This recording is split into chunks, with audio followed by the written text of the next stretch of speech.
who say, can you see by the dawn's early light what so proudly we hailed at the twilight's last gleaming, whose broad stripes and bright stars through the perilous fight o'er the ramparts we watched were so gallantly streaming, and the rocket's red glare, the bombs bursting in air, gave proof through the night that our flag was still there. Oh, say does that star-spangled banner yet wave o'er the land of the free and the home of the brave.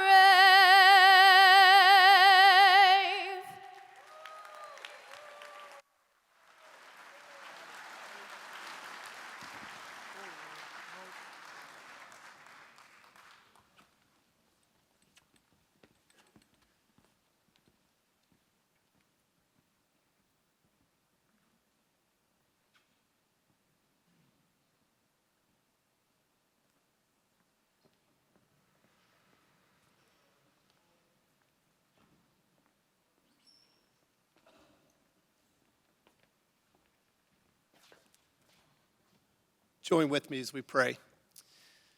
Heavenly Father, it's an incredible evening, wonderful opportunity that we've all have to come together tonight. Father, as we recognize your presence in our lives, we do so on an evening where we're also going to recognize some of the amazing achievements of the human spirit. Father, I pray that as we hear the stories and the recognitions tonight, Lord, that we would all be inspired to dream big, to hope for big things, to seek to accomplish big things. Lord, let it all just be a great reminder to us all of what's possible. Father, as we begin this final moments, Lord, God, I just pray that your peace and your presence would surround us all. It's in Christ's name I pray. Amen.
Please welcome past chair of the National Corvette Museum Foundation Board of Directors, Kai Spandy.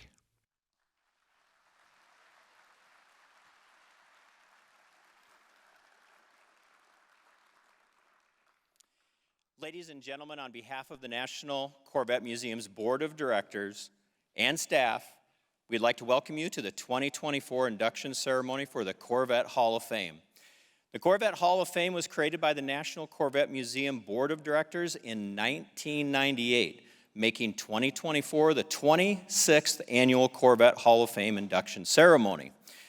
Will all of our current and former members of the board please stand?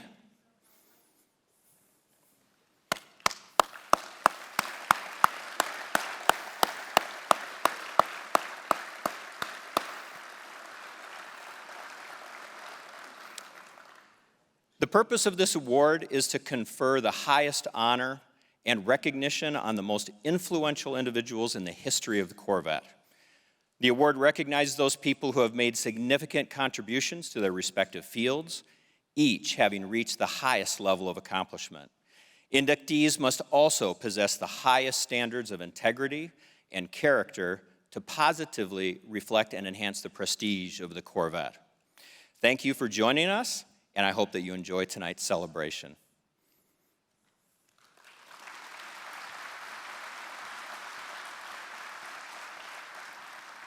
Please welcome Chair of the National Corvette Museum Foundation Board of Directors, Kay Wagner.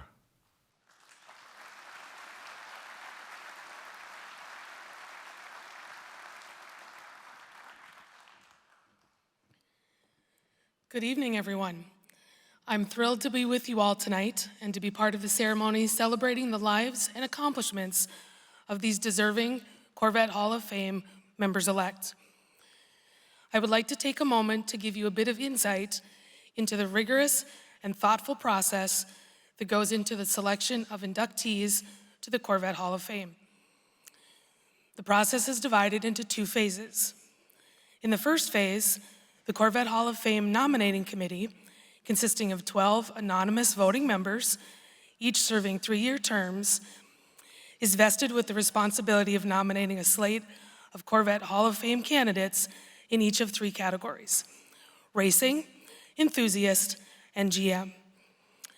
During the second phase of the election process, a panel of no fewer than 100 Corvette Hall of Fame electors determine our Hall of Fame members-elect. To be an elector, individuals must have participated actively in the Corvette community for at least 15 years and must themselves merit respect and recognition for their accomplishments and or knowledge in one or more aspects of Corvette. I know each of them regard it as both an honor and an opportunity to recognize those who are most important to the history and legacy of the Corvette. So now you know just how complex it is to be selected as a member of the Corvette Hall of Fame. That knowledge should make you even more confident that tonight's inductees are truly worthy and deserving of this honor. If you will refer to your program, you will find a complete listing of our current Hall of Fame members. Would each of the Hall of Fame members who are present tonight please stand when your name is called? I would like to ask the audience to hold your applause until the very end.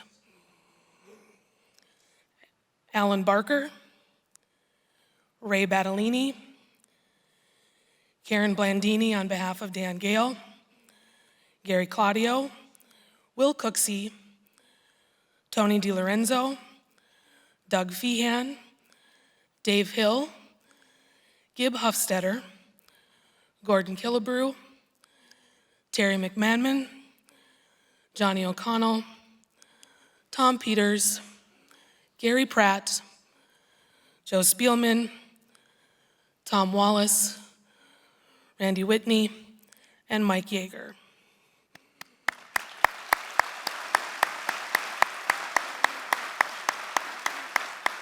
And also Andy Pilgrim. Thank you all for being here tonight to celebrate the next class joining your exclusive group. Earlier this week, we were notified of the passing of Corvette Hall of Fame member Gary Mortimer. Please join me now in honoring his lasting legacy.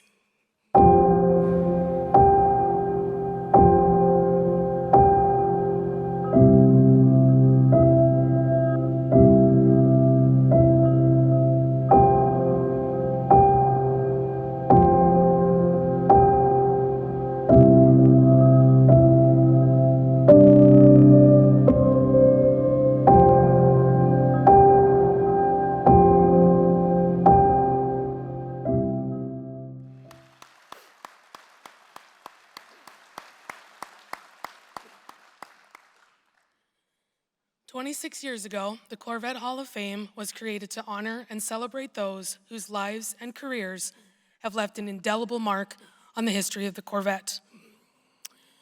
Over the years, we have honored only 82 deserving men and women, And tonight, we are here to celebrate the induction of 4 more incredibly worthy individuals into the Corvette Hall of Fame. Our evening begins with 2 individuals who have raced against each other since before the National Corvette Museum opened.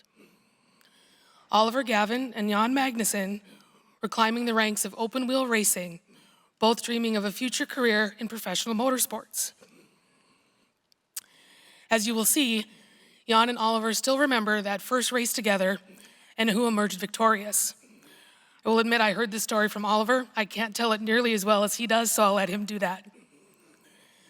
A dozen years later, Oliver and Jan reunited at Corvette Racing, where they would race together for the next 16 seasons. They worked together as drivers, as brand ambassadors, and as developers of production Corvettes.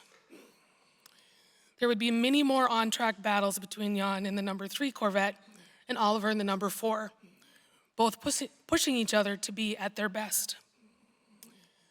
Their ability behind the wheel brought out the best in Corvette racing, including 3 wins in a row in the 24-hour of Le Mans.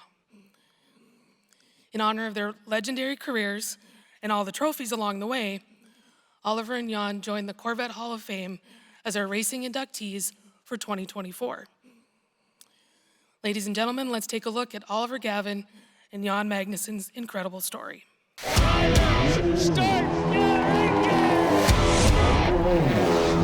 That's a fabulous start. How about the Corvette crew? The battle is absolutely raging on the high banks. And their 100th program win. Look at the celebration. The crew, drivers, everybody just performed perfectly today. These 2 Corvettes side by side. It is Gavin. Thrill for everybody at Corvette Racing and our C7R teammates Jan here. He did a brilliant job. Thanks, buddy. Brilliant. For Oliver Gavin and Jan Magnussen, the journey into the Corvette Hall of Fame began long before they joined Corvette Racing, with both drivers forging successful careers in motorsports from humble beginnings. I grew up in Denmark. I got involved with motorsports from a very young age, and when I was 10, I started to race with go-karts. I had a good go-karting career, won the World Championship 3 times.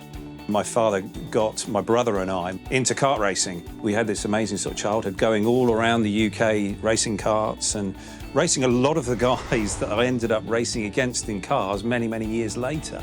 So did a full season in Formula First in 1991, won that championship, won I think 11 of the 12 races I competed in, and then won the McLaren Autosport Young Driver of the Year award, and that was really a big, big part of my career and giving me a great launch pad. The first memory I have of racing against Ollie was at the Formula Ford Festival in 1992, where him and I were fighting for the win. And we were wheel to wheel all the way for a lap or so, and he ended up beating me. I talk about that a lot when I see him. 2001 was really my first great opportunity in sports car racing. I was competing against the Corvettes. Oliver Gavin now behind the wheel. It'll be interesting to watch him try to fight off the Corvettes. That victory that we had there was really the thing that was my launch pad with Corvette. Because I remember the last stop I came in for on that race, as the fuel was going in, I was looking up the pit wall, and the 2 people that were sitting there watching me, Doug Feehan and Gary Pratt. Ron Fellows actually came to me, who was driving for us at that point in time, and said this guy, Gavin, who he had encountered on the racetrack, has a pretty good skill set. We had built a reputation around Corvette that our customer was going to be part of our race team. And Oliver really had the ability to identify with the public as well. Corvette fans are massively passionate, and that was something that I really came to learn, you know, over the next 20 years, how passionate they are about their racing, but also about the vehicle. Jan was always tough to beat and super aggressive. You knew, and the other drivers knew, when Jan got to you, he was coming by one way or the other. There was always a Jan Magnussen comment, you know, just how fast that guy was and how he got every bit of speed out of that car that was possible, and a lot of times more. Jan is a Viking. Yeah, Jan, he was just a machine everywhere he went. He's super fast, super focused, could drive whatever you gave him. He had a reputation as kind of a wild child, and I think he recognized that coming into Corvette racing provided you the opportunity to create actually a home. They put their egos in their back pocket, all with the sole purpose of cooperation, winning, teamwork for the good of all. Hey, buddy! Not only do they have to drive a race car in the heat of battle, they get out of the car and be this fantastic ambassador for the production car to our customers that not only are enthusiastic about racing, but are owners of our product, interested in our product. Coming to Corvette and experiencing the love from the fans, to go and talk to them and listen to them, sign autographs, take pictures, sign their cars, it was absolutely amazing. One place that deep-rooted passion was on full display was at the historic 24 Hours of Le Mans, where the two teammates would begin a 3-year run of success at the ultimate endurance race. We'd all dreamed about going to the 24 Hours of Le Mans. Absolutely, Le Mans is the pinnacle of racing. It felt like a year worth of testing, and then one weekend in June, we were showing everybody what we had. You get the goosebumps when you go and stand there on the grid when everybody's lining up. It's just such a special event. We're on the Mulsanne Strait, if you've ever been there, and you hear this full-throated Chevrolet V8 just screaming through the woods at the middle of the night. People would flock to the track. We had endeared ourselves to the fan base in Europe. We had endeared ourselves to our fan base here, and we knew there was going to be that burden. We were carrying the mantle, not just for Corvette, but for America as well. Certainly those Le Mans victories, 2004 to 2006, were really something very, very special. You know, that was, I look back on that period really with great fondness. The whole team had the attitude, we're here to win races. We're good enough to win. We never sat on our laurels. We always tried to get better. It was a great run. Well, standing on the podium at Le Mans for a Danish driver is a fantastic experience, because that's when you see all the Danish fans. Brings out a lot of emotion, but it's great to stand up there, represent Corvette Racing and all they stand for and all the hard work that they just put into it.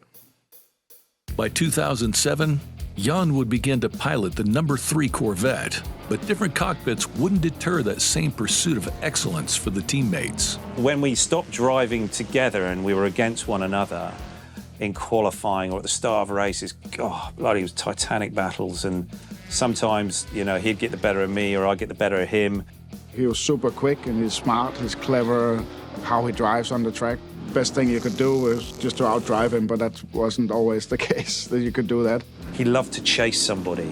So my engineer would be always talking about, do not go out in front of Jan, because it's that sort of, that carrot that he sometimes needs. I mean, the number one goal was to race for Corvette, so the inter-team competition had to be controlled as much as possible, but it was also healthy, I feel, to push each other that way. And in the end, you'd have to sort of come back and go, okay, one of our cars has been successful, and for the program and for the brand, that was the most important thing.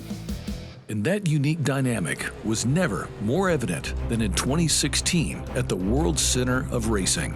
This is the Rolex 24 at Daytona. Let's go! The twice round-the-clock classic begins now. The race had progressed very well for us. The cars are running 1-2. Ali was in the lead car, and Antonio was in the second place car. And it was quite evident that the closure rate that Antonio was having on Oliver, when we were coming down to the finish line, these two guys were going to be capable of racing each other. You know, a lot of other teams might have issued instructions, say, hey, follow each other, you're staying where you're at. And Mark Royce was standing behind us. He said, let him race, so we got to let him race. Both drivers were told you are allowed to race. There was a look of inquisitiveness. Why would we ever want to just let them race? And I said, look around the pit box. Look at the faces on these guys who have just spent the last 23 hours sleepless. How are you going to tell them that you're going to rob them of their opportunity to win the race? Jim Campbell, Mark Royce, everybody at GM, Pratt & Miller are incredibly proud and incredibly nervous. But Ollie and Antonio raced each other super hard, but super fair. But it got a little bit exciting because, okay, that's also when things can go wrong.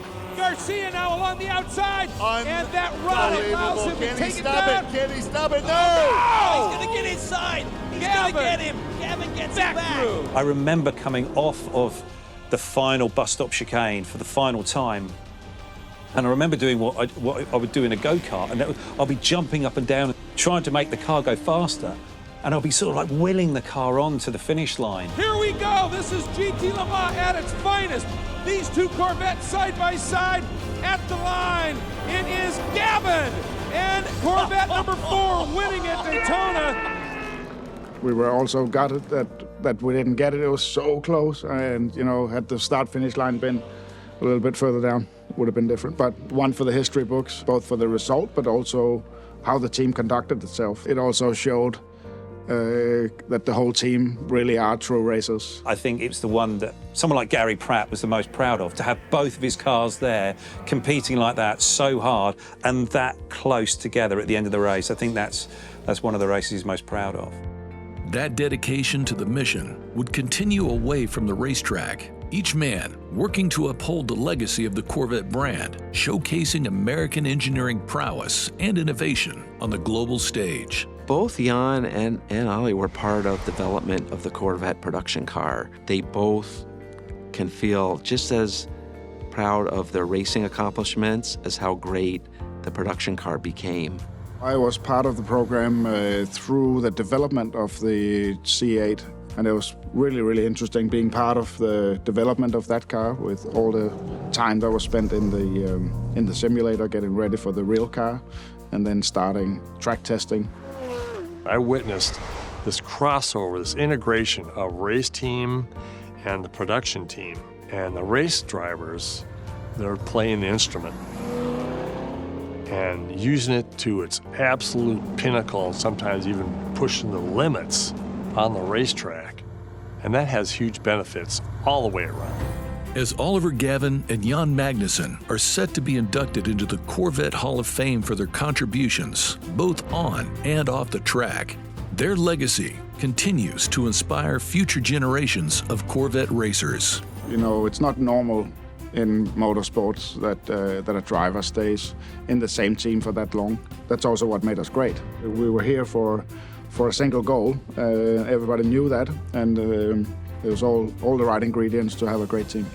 I had such an amazing time with Corvette Racing and with the teammates that I drove with and the people that I worked with. I mean, it was just a dream I had when I was a boy that I might end up be a racing driver. And it's a job that you do, and all the time you're pinching yourself. That's the most successful era of Corvette racing in history. They really will share that legacy. It absolutely means the world to me to be inducted into the Corvette Hall of Fame, and to be inducted with Gavin means a lot. I'm very proud to be up there on stage with the likes of Jan and Richard Prince and also Tadge Juechter. The four of us, I think we can be all very proud in what we've achieved. Jan, Ollie, I can't tell you how much I appreciate what you've done for Corvette Racing. You guys are so deserving to be in the Hall of Fame, and I'm glad they're bringing you both in at the same time. Great job, guys.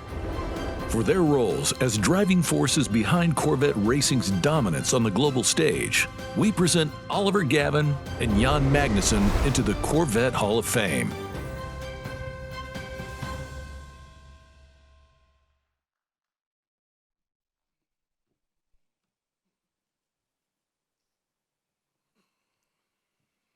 As the program manager of Corvette Racing for more than 25 years, Doug Feehan has known Oliver and Jan from their earliest days with the team. When Oliver started, Doug remembered how he had plenty of speed, but tore up a few race cars. After several instances where Oliver crashed out of a race, he and Doug had a conversation about the young driver honing his racecraft. In the races that followed, Doug recalled how Oliver made a complete transition into, in Doug's words, one of the best all-time road racers ever. A few years later, Jan gave Doug a call and asked if there was an opportunity for him to join the Corvette program. Doug knew Jan as a hard charger who could be wild on the racetrack. But as they talked, Doug remembered hearing a sincerity in Jan's voice, the sincerity of a racer looking for a team he could grow with and race with over the long term. That is exactly what Jan went on to do. Both drivers proved their skill and tenacity with their first Le Mans win together 20 years ago, battling back from a mid-race accident to make up a 6-lap deficit. At the time, Doug called this win their greatest Le Mans victory due to the teamwork Corvette Racing showed. Indeed, great teamwork helped Oliver and Jan earn many more victories. Here to formally induct Oliver Gavin and Jan Magnussen into the Corvette Hall of Fame is 2020 Corvette Hall of Fame inductee, Mr. Doug Feehan.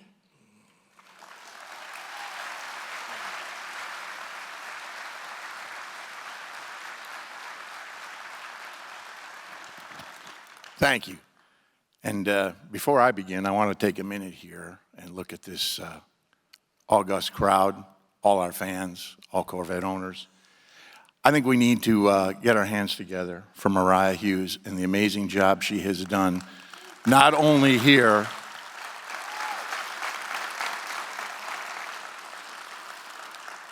but the entire staff at the museum putting together this weekend. It's no small chore bringing in 5,000 or 6,000 Corvettes, finding homes for them, feeding them all, and providing a great. Put your hands together for that NCM staff. Thank you.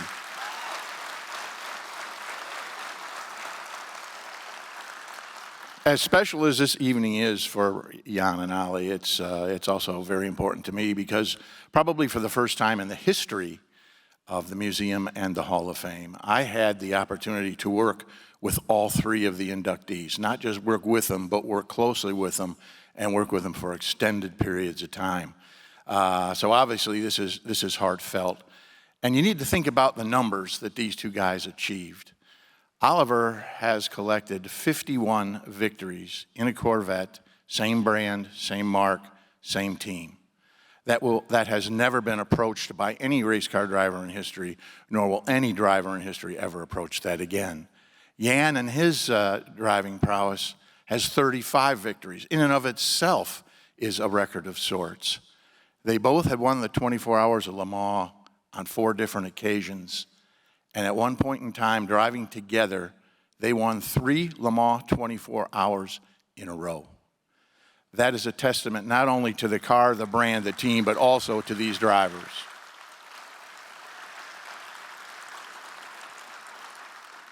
And that's why I personally pressed hard and had full agreement with committees to try and get these guys on the ballot together, because having them on the ballot separately, they'd never get in because the votes would be divided in half. So guys, I couldn't be more proud of you coming on as a team for a team.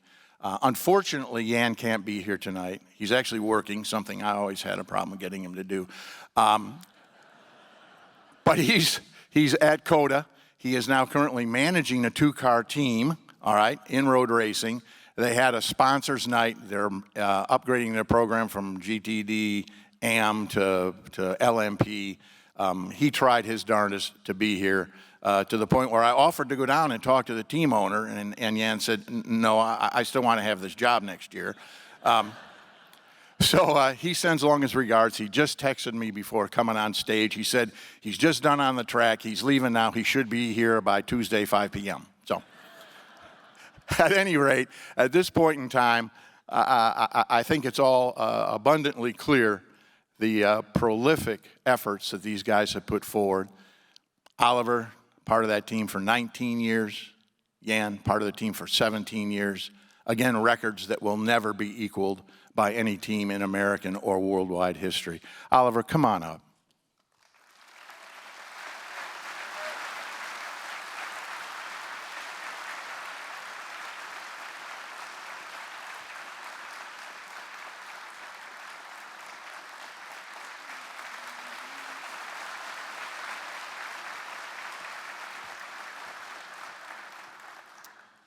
Wow, this is quite something. Thank you, Doug.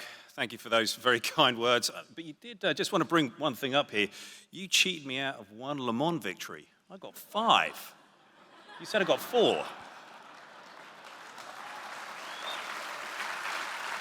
Anyway, I'll forgive him. I'll forgive him. You know, it was back in 2001 my Corvette story started. You know, I was racing at Watkins Glen, and I'd finished P2 in the race there, and the gentleman giving out the trophies there in 2001 at Watkins Glen was Ron Fellows. And Ron was giving me the trophy, and he said to me, Ollie, you got a minute after the ceremony? Let's have a chat.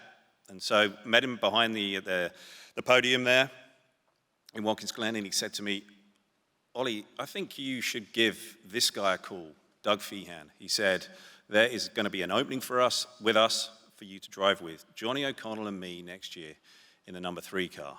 And so it took me about 30 seconds to call that number, get Feehan on the phone, and then it kind of went from there. But he said, I'd like to sign you, but he said, there's one person that has to see you driving his car, and that was Gary Pratt. And once I tested the car the first time at Sebring in 2001, November it was, and I met Gary, met Robin. You know, it was really, truly a great partnership, and I very, very honored to be part of the Corvette Racing team, you know, from that point onwards. But one of the really special things was Gary and Robin, they just generated this really family atmosphere, this very special family atmosphere. And, you know, when I got to racing full-time in 2003 and then 2004, and then Jan joined, you know, I could see that this whole sort of path was being laid out in front of us, you know. So to have Jan come and join my car in 2004, that was super special. And it's super special that I'm collecting this trophy not only for myself, but also for Jan here tonight. And, you know, it's really kind of sad that Jan couldn't make it here. You know, because he's got so many stories. He'll be entertaining you with all of those stories about all the things I've done wrong or how we raced and how we competed. And, you know, that race all the way back in 1992 when he beat me, you know, he like eased me off the track. He drove me off the track, you know. I could never kind of get him back for that, but man, he was such a fierce competitor, you know, such a fierce competitor. But it was very, very special to share the car with him and to get those victories at Le Mans 2004, 2005, and 2006. Winning 3 times in a row, it was super special at Le Mans, but be able to do it with the same driver pairings. So it was Olivier Beretta, Jan Magnussen, and myself. And then we had the same crew chief in Ray Gongola. We started out at the same pit box. We had the same engineer. You know, it was pretty extraordinary that we could keep producing those performances and beating the likes of Ferrari and Aston Martin and others. But that performance for those cars, that was coming from a guy at the time, Doug Louth. Doug Louth was leading those engineers. He's here tonight, I think Doug is. But he was the cornerstone of that performance for Corvette Racing. We even got to spend some time with his family. My family came over to the US and we spent some time with him. I got to ride his horse. I didn't ride it very well, which he reminded me of earlier today. But he led this crazy bright group of engineers who just did an amazing job, the likes of Joe Kiefer, Steve Cole, I think Steve might be here tonight, Chuck Houghton, Arvi Kagan, Carl Mealy. You know, all of those guys were super bright, and they kept us straight, and they kept us giving cars that were so fast. But the person that was constructing those cars and the guy that was really putting them together, Bill DeLong, I mean, he just had this amazing magic touch to take that road car chassis, work this engineering magic, and get the maximum performance from that rule set. Whichever class we were racing in, he was just brilliant at it. But the guy that was running me at the racetrack for so many years, over 10 years, Brian Hoy. I mean, Brian was my crew chief. He was like the guy that kept me, he had my back. That was always the thing that he said to me. He said, Ollie, I have your back on track. And it's really reassuring when you have someone like that. You know that he's got your back, because there was all kinds of crazy things happened out on track. He was like my extra set of eyes. But his wife, Anna, came and joined the team as well. But it was a particular victory in 2015 which was so special to me, and I think a number of people in the team. The sister car had an incident and was unable to compete in the race in 2015 at Le Mans. But we came from the back and we beat everyone else, and we got ourselves into the lead, and then we were racing that Ferrari super, super hard. We managed to get past it, and we end up getting that victory. But that was down to the teamwork and the guidance and everybody pooling together from both of the cars. It was extraordinary the way that the team came together. But when you finish the race at Le Mans there, you finish in this big collecting area, and then you're walked down through the paddock, and you have this one sort of marshal with you, and he's trying to guide you and sort of stop you from stopping and talking to people so you can get down to the podium ceremony. And then you're taken up this sort of spiral staircase. And as I was coming up that spiral staircase, I got to see so many people who had been so instrumental in making that car win that race and getting us to that spot. The likes of Jim Campbell, Feehan was there, Todd Christensen, Brandon Widmer was there. Brandon's here tonight, and he's been a key part of the success as well. But the person that I really wanted to see was Brian. Brian and I had been trying to win that race for so many years, and we finally did it. And man, the hug he gave me was just amazing. Really, really, it was a special moment. But the other person that was very special to see that particular moment was my wife, Helen. And it was so hard to get up to that room that Helen had to ask Jordan Taylor whether she could be his wife just for like a couple of minutes. And Jordan was a team player, and he said, yeah, sure, no problem. But over the many years of competing and racing, I built up a great relationship with Tadge and Mary Juechter. We would usually see them at Laguna Seca, always there at that yearly touch point, but then it led on to working with the engineering group and us doing car launches together, and he was such a great guy for me to learn from, but also just a great friend. And he also allowed me to bring some knowledge from the racing program and then slide it into the road car programs, but then also was learning from that great engineering base they have there. Brian Wallace, I think, is here as well tonight, and great friendship with him, and just sharing those moments at the Nürburgring when we get to drive this super crazy product, and the ZR1 last year. I mean, that thing is just wild. What a machine. I was blown away by that. That was just extraordinary and great to share that time, and also to drive Tadge on a lap around the Nürburgring. But it's also great to share this event with other fellow inductees, Richard Prince. I actually haven't seen you with your ladder or your lights today, Richard. That's one of the things that you did for so many years, and I'm just wondering, you must be missing it, but that's a bit of a thing between him and me. But there's so many memories, high points, and one of those many highlights, 2016 Daytona. I was just watching it back there on the video, and that finish, wow. It brought a lot back to me just watching it then, because before I got in the car for the final time, and before Antonio got in the car for the final time, Mark Royce came and saw both of us. And you could see I could tell from the words that he was saying and the look on his face, it was like, okay, guys, this is the business end of the race. There's no messing around here. He was nice, but he was straight. And you have to recognize, this is what we're paid to do. This is our job. This is, you just get in and you put your helmet on, you get in the car, and you deliver. And it was some of the most intense minutes I've ever had in a race car. It was extraordinary. And to get that victory was really quite something, so close. But when I finished and I'd done the podium ceremony, I got to speak to my wife, Helen, and she said that it was one of the worst moments of her life. She was at home back in the UK, she prepared dinner for the children, and she was messaging with Lauren, who is Tommy's girlfriend at the time, but now wife, and asking, has there been any team orders? And the reply was, they've been told to race hard but fair. And Helen's heart sank, and she knew for the next 30 minutes she wasn't going to be able to touch any of her dinner. She knew that she was going to be heart in the mouth, and she was hoping that there was going to be some team orders. But no, we were racing, and we were racing hard and fair. So it was an amazing, amazing win, and one of those ones that I'm super proud of. I know the likes of Gary Pratt and others are as well.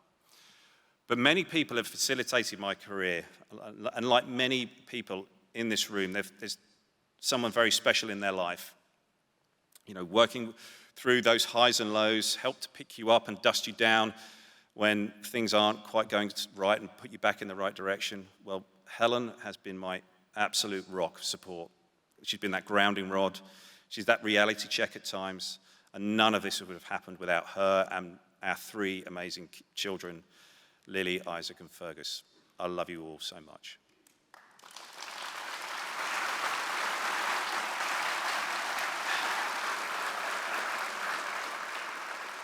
It's been an absolute pleasure to race and represent Corvette for over 20 years, on and off the track. The car has been the star, but the thing that makes it shine are the people. And those people are the ones that make Corvette America's sports car. Thank you.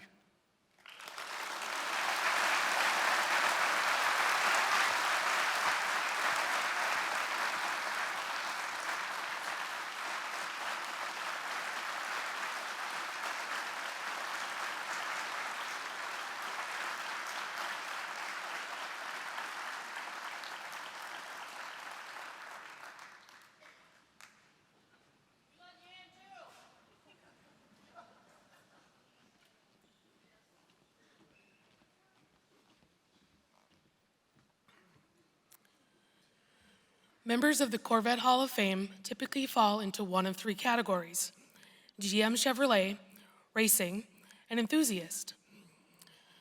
But every so often, a new member will join who can claim to have a connection to all three categories.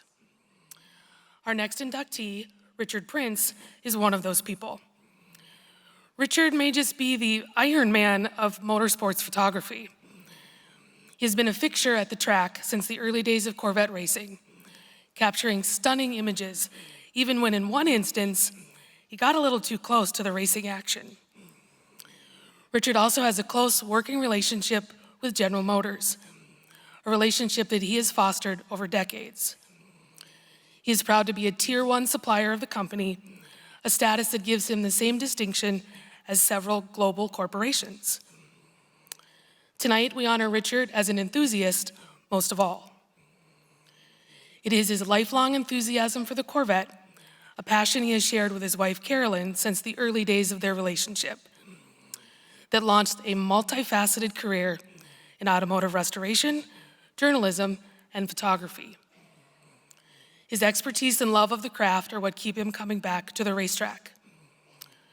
Richard, your energy and devotion to racing are truly remarkable. Let's take a look.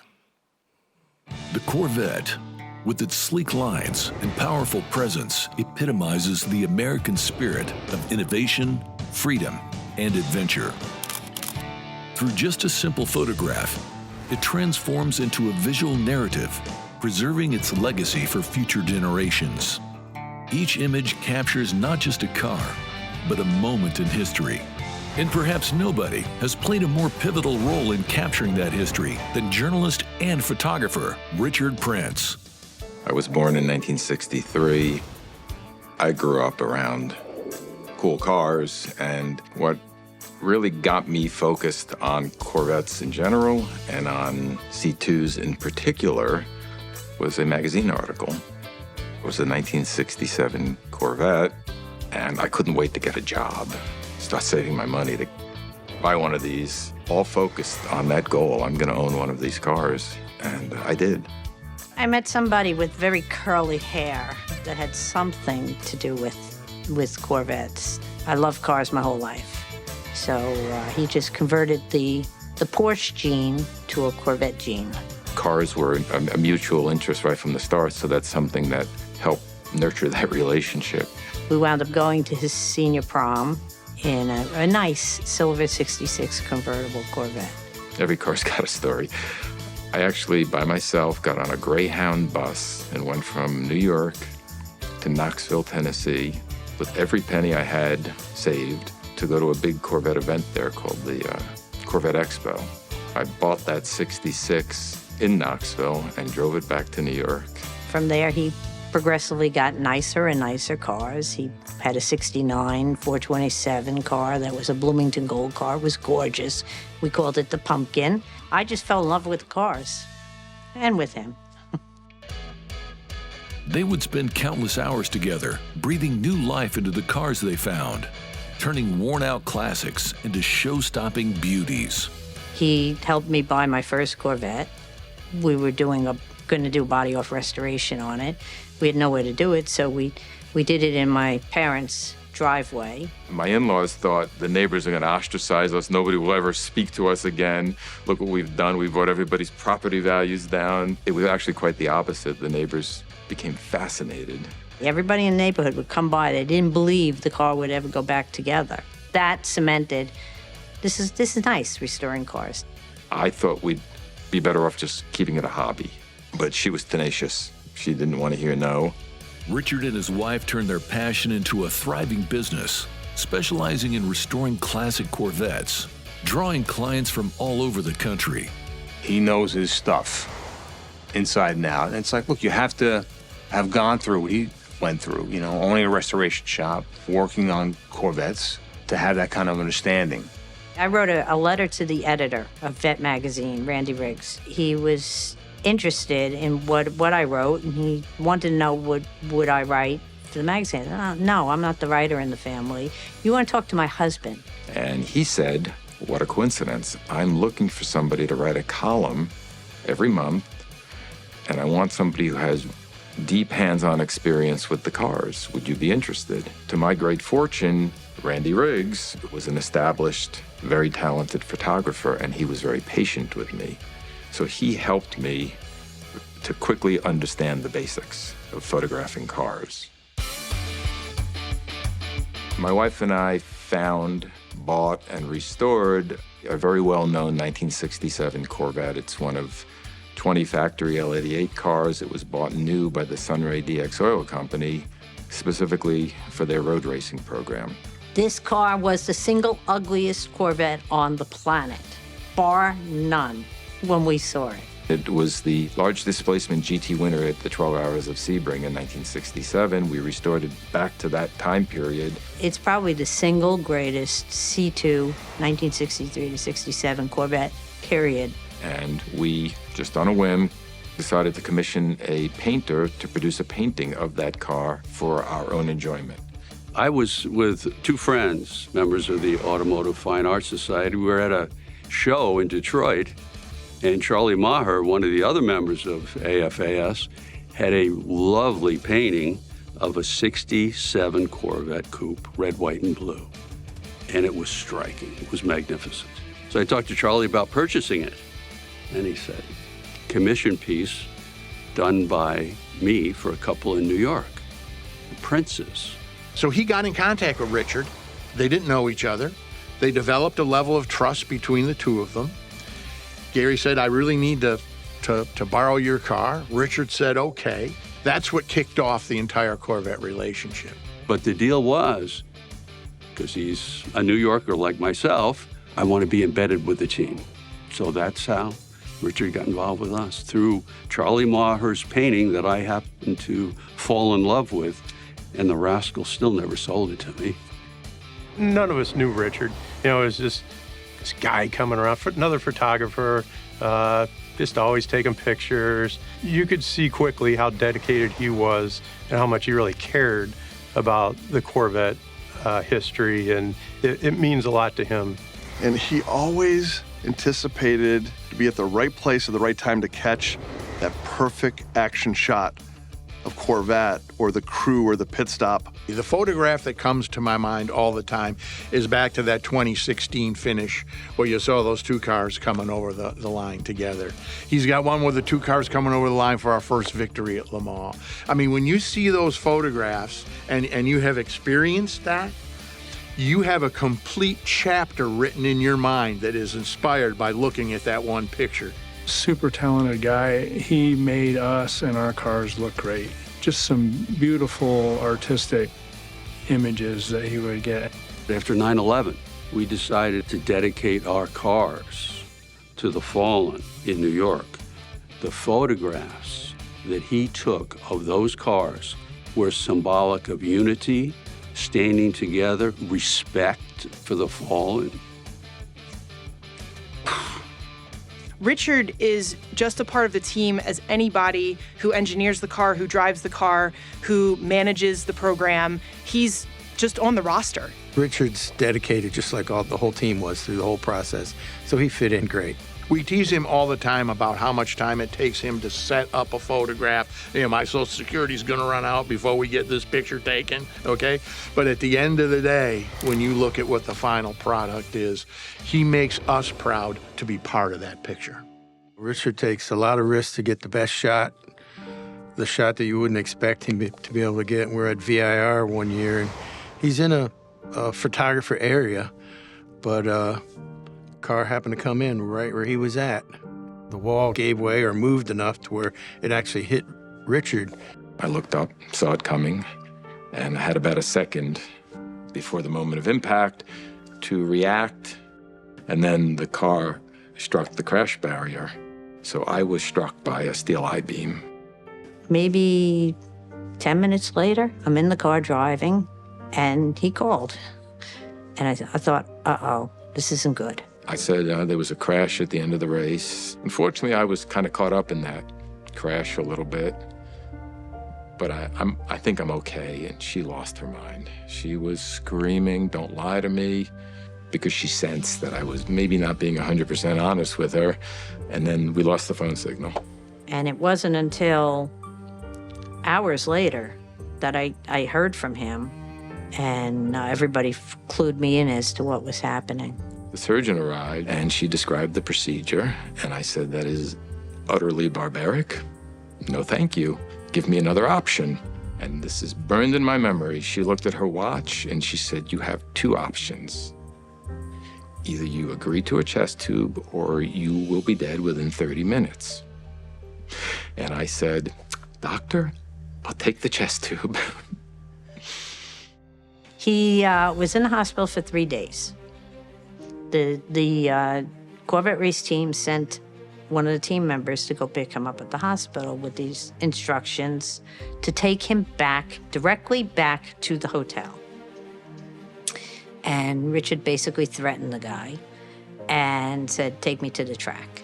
Being as stubborn as he is, he took out his camera and had to take photographs to prove to himself that he could do it. I just committed myself. When I get out of this hospital, I'm moving forward. I'm not going to be debilitated. I'm going to do whatever I need to heal and to keep working. And I did. He had another race coming up in maybe a week or something, and no, he's not going to stay home. He didn't stay home. He was back there 2 weeks later. He's a tough guy, that's for sure.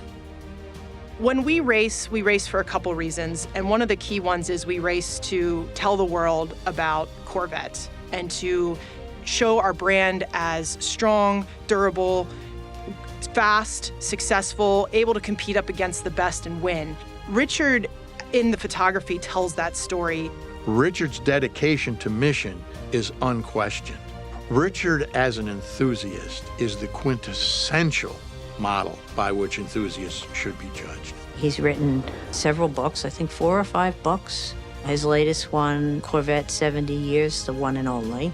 And that one sold out right away, went into a second printing, and was even printed in French. If you look up the word gentleman in the dictionary, Richard Prince's picture will be there.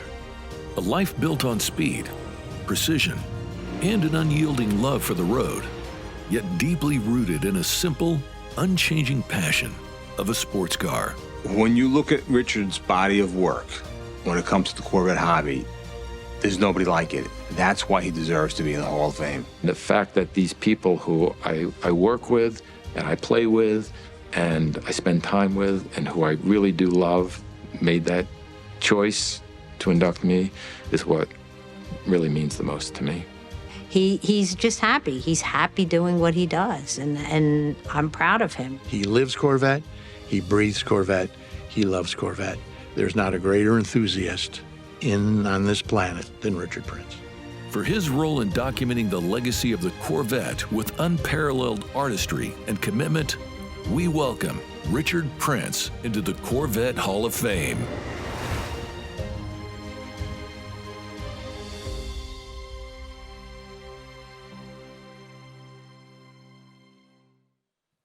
Richard's career in the automotive world has come a long way. When he was first starting out in the photography business, he didn't know how to price his images for commercial sale. After a representative from Campbell Ewald contacted him about licensing a photo, Richard suggested what he thought was a logical amount for his work. He remembers that the representative reacted with, in Richard's words, borderline violence to the price, but he still made the deal. However, Richard learned later that this particular buyer had that type of reaction to every offer. In fact, another photographer told Richard that he should triple his licensing fee. So the next time this buyer wanted to license one of Richard's photos, he tripled the price. He was once again met with shock, but he made that deal too. Mike Yeager is the founder of Mid-America Motor Works, a supplier and manufacturer of Corvette parts and accessories, and a really great hat. Richard and Mike share a deep passion for the Corvette, and their work is a reminder to all of us that great things can happen when we pursue our passions. Here tonight to formally induct Mr. Richard Prince is 2018 Corvette Hall of Fame inductee, Mr. Mike Yeager.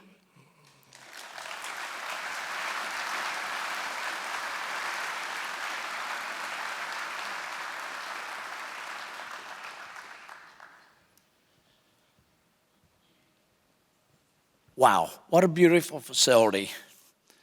6 years ago tonight, I was here in Bowling Green, nervously awaiting to receive the highest honor in my business career, the induction to the National Corvette Museum, Corvette Hall of Fame. To me, giving is always rated higher than receiving.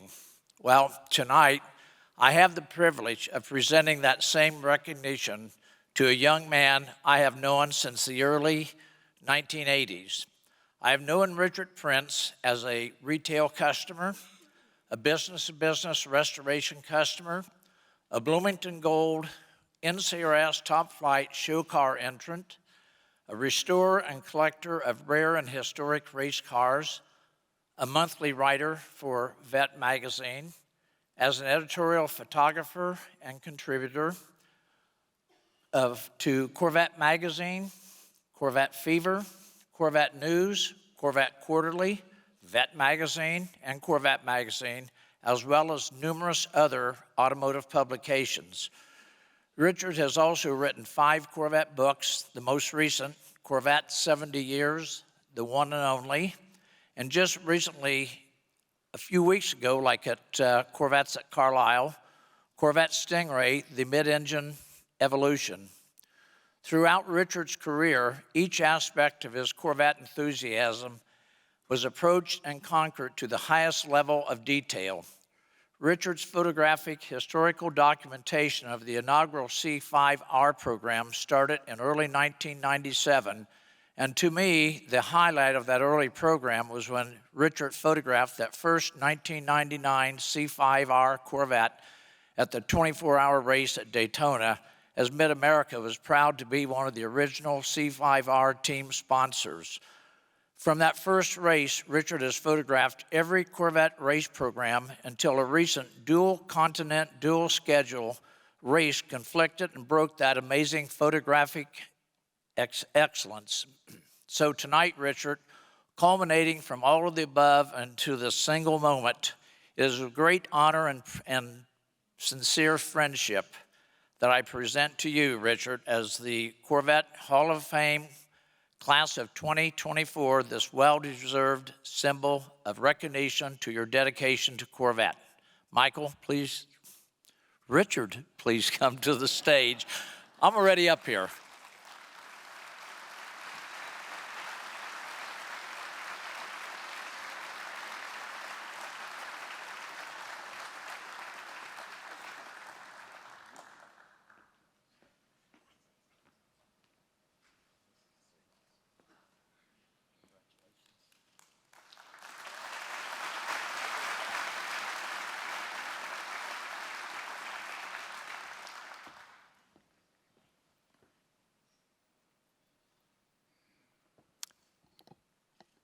Thank you. Thank you to everybody who's here today. And I want to start by thanking the staff of the National Corvette Museum and everybody who's involved with the nomination and selection process for the Hall of Fame. It is obviously a very humbling honor to be here before you today. I appreciate everybody who's been involved in the process. I deeply believe in the mission of the National Corvette Museum, and it's a little surreal to see my face up on that banner in there today, but it's a proud moment, so thank you. As you saw in the video, my Corvette journey began about 50 years ago with a simple magazine story. There was a photo in there that caught my attention. My sister bought that magazine and was kind enough to share it with me, and I saw a photo of a '67 Corvette, and that was it. I was smitten. I was instantly in love. And of course, it was the appearance, it was the styling that caught my eye. I had no understanding and therefore no appreciation for what lay beneath the surface of that car, but I knew I had to have one. We were on a family trip to California, and it was a fabulous trip, but all of a sudden I couldn't wait to get home so I could get a paper out and start saving my pennies and my nickels and find a way to buy a Corvette. Over time, obviously, my understanding of Corvette grew dramatically. As you saw, at a young age, I began buying cars. I I bought what I could afford, and they needed work, and in order to keep them running and driving on the road, I had to learn quickly. I also bought every magazine and every book that had anything to do with Corvettes, and over time, I developed a deep appreciation and a deep understanding of Corvette history and also of Corvette's place in history. Its place in the history of General Motors, its place in the history of the automotive world as a whole, and its place in the history of our entire culture. As some of you know, quite fittingly, Corvette was born on a racetrack. It was at Watkins Glen, New York. The year was 1951, and General Motors Vice President for Styling, Harley Earl, was at that race. He brought a GM Motorama show car called the LeSabre, and he had the privilege of pacing the first lap of that race. And he was absolutely astounded by the size of the crowd. There were over 100,000 people lining the streets in Watkins Glen, and he was particularly struck by the enthusiasm of the young people who were there, and understandably thought GM should build a sports car. Every car there, of course, came from overseas. And he looked at that and said, GM can do this, and maybe we can do it better. He got back to Michigan, and he initiated something called Project Opal. Project Opal ultimately led to the Corvette. And I think it's worth looking at the time frame when this was happening. General Motors emerged from the World War II era. It's not just the largest car company in the world, it was also the mightiest industrial concern the world had ever known. The history of General Motors is in many ways the history of the 20th century. And in that time frame, one way or another, General Motors touched the lives of virtually every person in the modern world. The company made everything from airplanes and locomotives to earth-moving equipment and home appliances. But of course, above all else, GM made vehicles, and Chevrolet, its largest division, made more of them than anybody else. In the 1950s, Chevrolet produced more than 14 million vehicles. When Corvette came to market in 1953, it was little more than an anemic anomaly in GM's vast arsenal.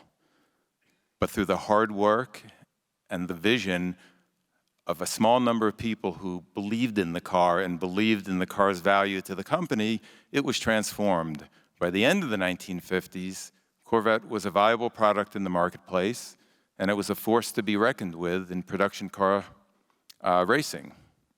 In the 1960s, Corvette improved further.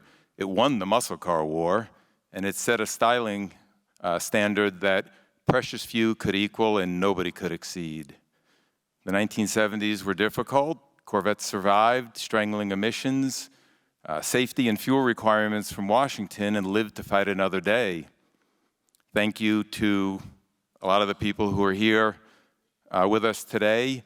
Corvette emerged from the 1980s and the 1990s as a performance icon once again.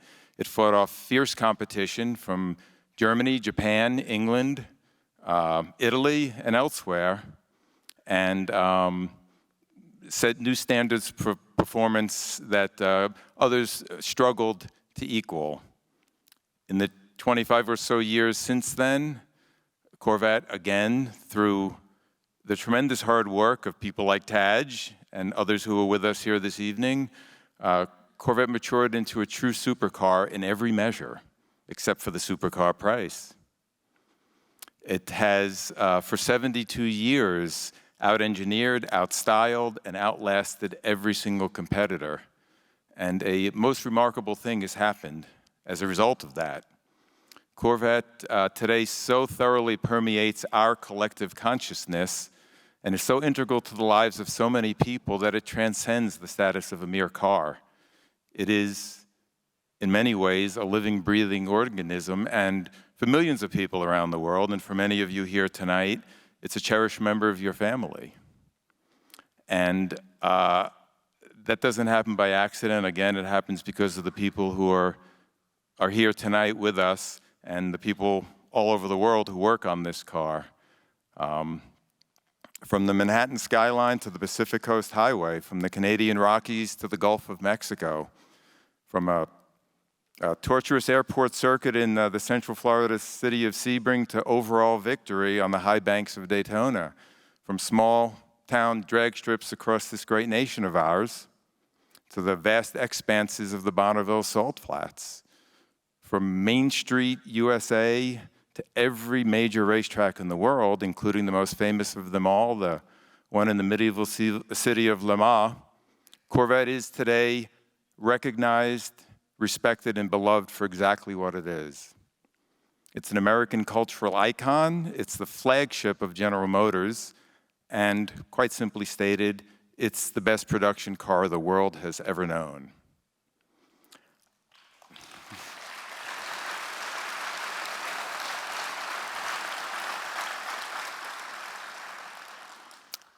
As you can tell, I'm still in love with the Corvette. Today, I'm every bit in love with the car as I was 50 years ago when this journey began. But a remarkable transformation has taken place. As much as I love the cars today, even more, I love the people that these cars connect me to. And I want to take this opportunity to thank every one of those people, starting with my immediate family. My grandparents and my parents never really quite got my obsession with Corvette, but they tolerated it. And more importantly, they instilled in me an absolute, unrelenting, unbreakable work ethic that has served me well in everything I've done and that continues to serve me well in everything I've done. And without that work ethic, I would not be here with you this evening. I thank my wife, Carolyn. You saw her on the screen there. She has sacrificed immeasurably in support of what I do. Over the past 30-plus years, I have photographed and written about more than 2,000 cars. I've photographed production cars for Chevrolet, Cadillac, Buick, Pontiac, and a wide swath of other car companies. I've photographed somewhere around 1,000 races at this point in my career. And I did the quick math on this. Cumulatively, I have been away from home for more than 12 years.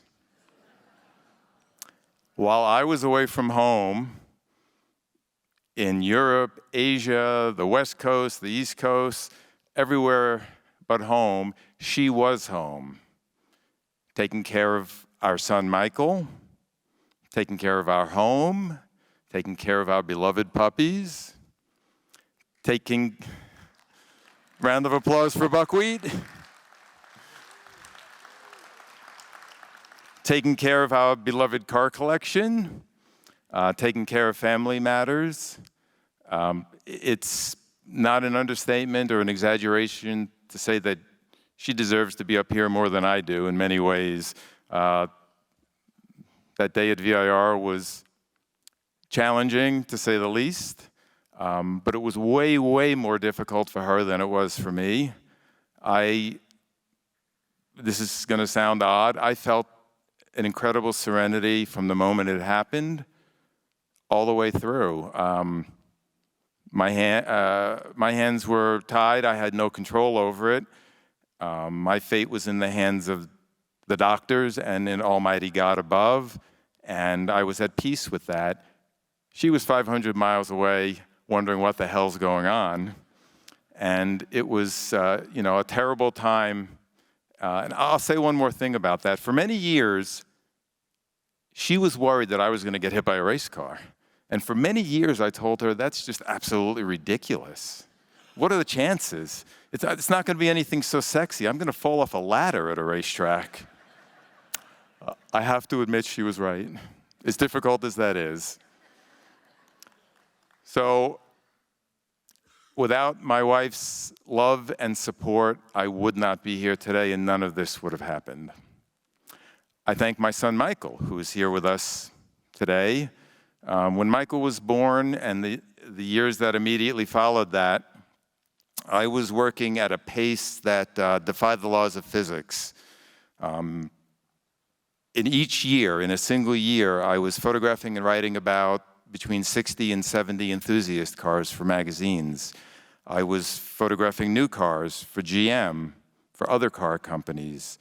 I was doing one-off projects that were outside the automotive world for companies ranging from Kraft Foods to Lockheed Martin. I was photographing racing, a lot of racing. In a single season, in those years, I was responsible for photographing the American Le Mans Series, Grand Am, Ferrari Challenge, Pirelli World Challenge, and IndyCar.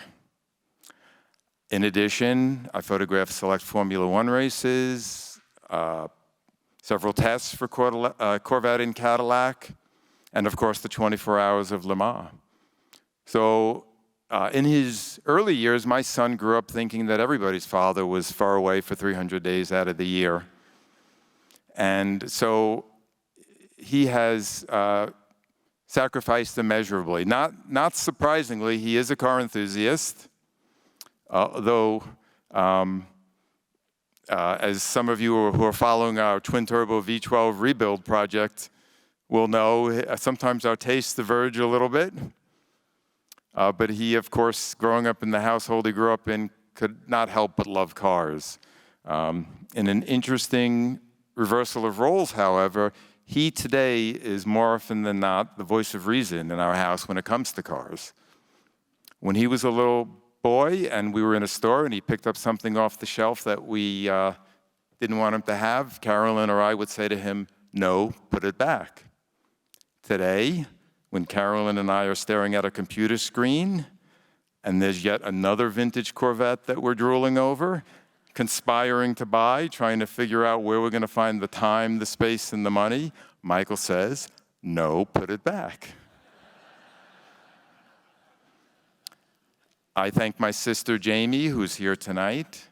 Though she obviously could not have possibly known what it would lead to, it was she who bought that car magazine 50 years ago. Then that simple act of buying that magazine and sharing it with me obviously profoundly changed the trajectory of my life. Beyond that, she too has sacrificed in support of my career. We have family. She cares for our father. She tends to other family matters because she is there, and more often than not, I'm not. So I thank my sister, Jamie. Beyond my immediate family, I thank my closest circle of friends. Many of them are here tonight. They've come from very, very far away in some cases, and in some cases they've overcome some really significant health and mobility challenges to be here. And I deeply appreciate their presence, and not only here, but and in my life as a whole. They enrich my life immeasurably. They're part of my Corvette circle, and they're part of my life, and I love them dearly, and I'm very proud that they're here with us tonight. I thank my work family. I have the privilege to work with the smartest, hardest working people on the planet, and I'll start there with my fellow inductees tonight. I have had the privilege to work with Tadge, Ali, and Jan for quite a few years, and I can tell you that they deserve to be here without any qualification. Their contributions to the success of Corvette over the past decades is really immeasurable, and each is just the best at what they do. It's that simple. And being included in the class of 2024 with those three gentlemen really brings me a feeling of comfort and pride that words alone cannot describe. My work family has made everything possible, and that includes, of course, General Motors, the men and women at General Motors, past and present, the men and women past and present at Pratt Miller Engineering, Mobil One, George P. Johnson, Michelin, Bosch, GM's many agencies, and the many other partners, past and present, with the race programs. Your dedication inspires me every single day, and your kind assistance has made my work that much better every single day. I want to single out the people at General Motors who are responsible for production Corvettes. As I said earlier, the Corvette is an American cultural icon. It is a fixture, but at the same time, nothing in this life is guaranteed.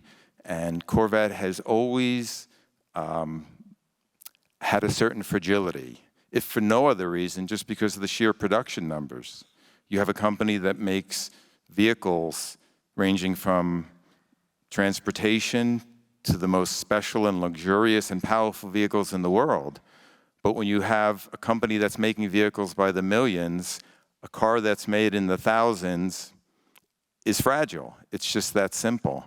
And just as it was 72 years ago, and 60 and 50 and 40 and 30, it's not guaranteed. It takes the support of everyone. And I want to thank the people at General Motors, at Chevrolet, who believe deeply in the car and believe in the car's value beyond its mere profitability. Its value to the company as a whole. And it takes executive leadership, and some of the people who most ardently and passionately support Corvette are here today, like Mark Royce and Ken Morris and Jim Campbell, and I thank you immeasurably. I also thank everybody at GM, including the 1,400 people who work a few miles away from here at Bowling Green Assembly. It takes everybody, from the line workers, the maintenance people, the guy sweeping the floor at Bowling Green, all the way up to Mary Barrett, to make sure that Corvette not only survives, but thrives and holds its position as the best production sports car the world has ever known. So I thank you. I want to also say a few special words about my racing family. Racing is, by its very nature, brutally unforgiving. It's one of the last arenas in this world where smart choices, hard work, dedication, focus, and a passion for what you do is quickly rewarded. Inattentiveness, laziness, lack of focus, apathy is quickly punished. Tomorrow, I will be in Austin, Texas, at Circuit of the Americas on behalf of Corvette and Cadillac for the FIA World Endurance Championship race that's taking place there this weekend. At 1:00 p.m., the green flag will wave, and it will do so with absolute, complete disregard for who's not ready. 6 hours later, that checkered flag will wave, and the teams that work together the best as teams, that made the smart choices, that worked the hardest, that endured the pain, that put everything, 100% heart and soul into it, they will be rewarded. And I adore that environment. It rewards achievement and focus and hard work. And this is my 28th continuous year with GM's race program, starting with Corvette Racing. And I can say without any qualification that the racing people are the hardest working, most focused, most dedicated people I know. And they inspire me every single day of my life to work harder and be better and do the best that I possibly can do. Beyond the racing people, there is one more group that I must thank, and I consider this group family as well, and that is you. Every one of you sitting here today, and the millions of more people just like you who are all around the world and who love Corvettes every bit as much as you do. I've mentioned I do work for other car companies, and that's been the case for many, many years.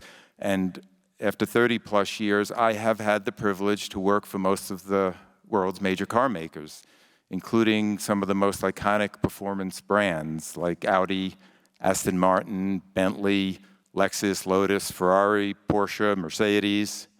And I'm pretty well traveled. I've spent time in every state in America and in more than 30 countries around the world, and I've gotten to know a lot of car enthusiasts, including thousands of car enthusiasts who have their favorites. And they are passionate, and they love their Porsches and their Ferraris and their Bentleys, and they love them with all their heart. But I can tell you tonight here, and this is not an expression of my opinion, this is a statement of irrefutable fact, none of them love their cars as much as you people love Corvette. It's true.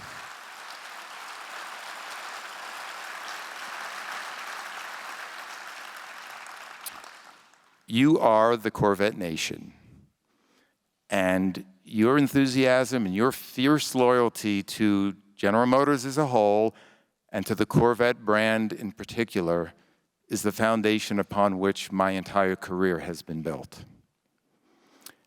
You inspire me. Your passion, your love for this car causes me every single day to dig deeper, reach higher, and try harder in everything that I do.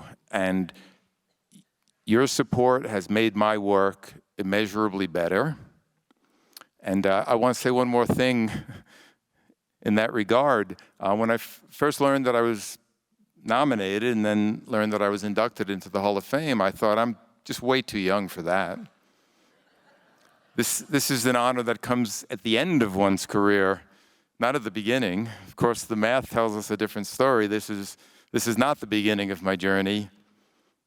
But I will say this is my 28th year with General Motors.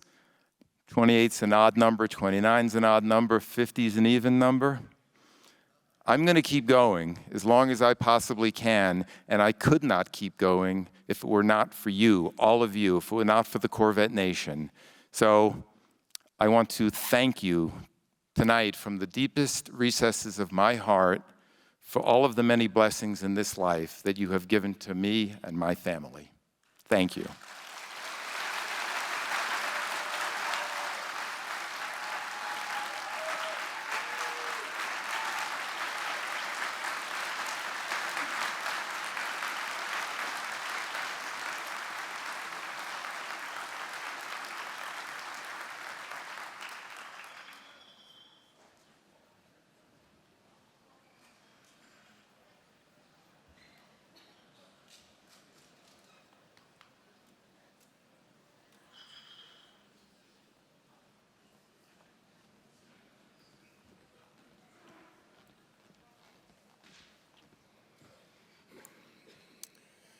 Those who work on the Corvette team will tell you that there's a lot of pride in creating America's sports car.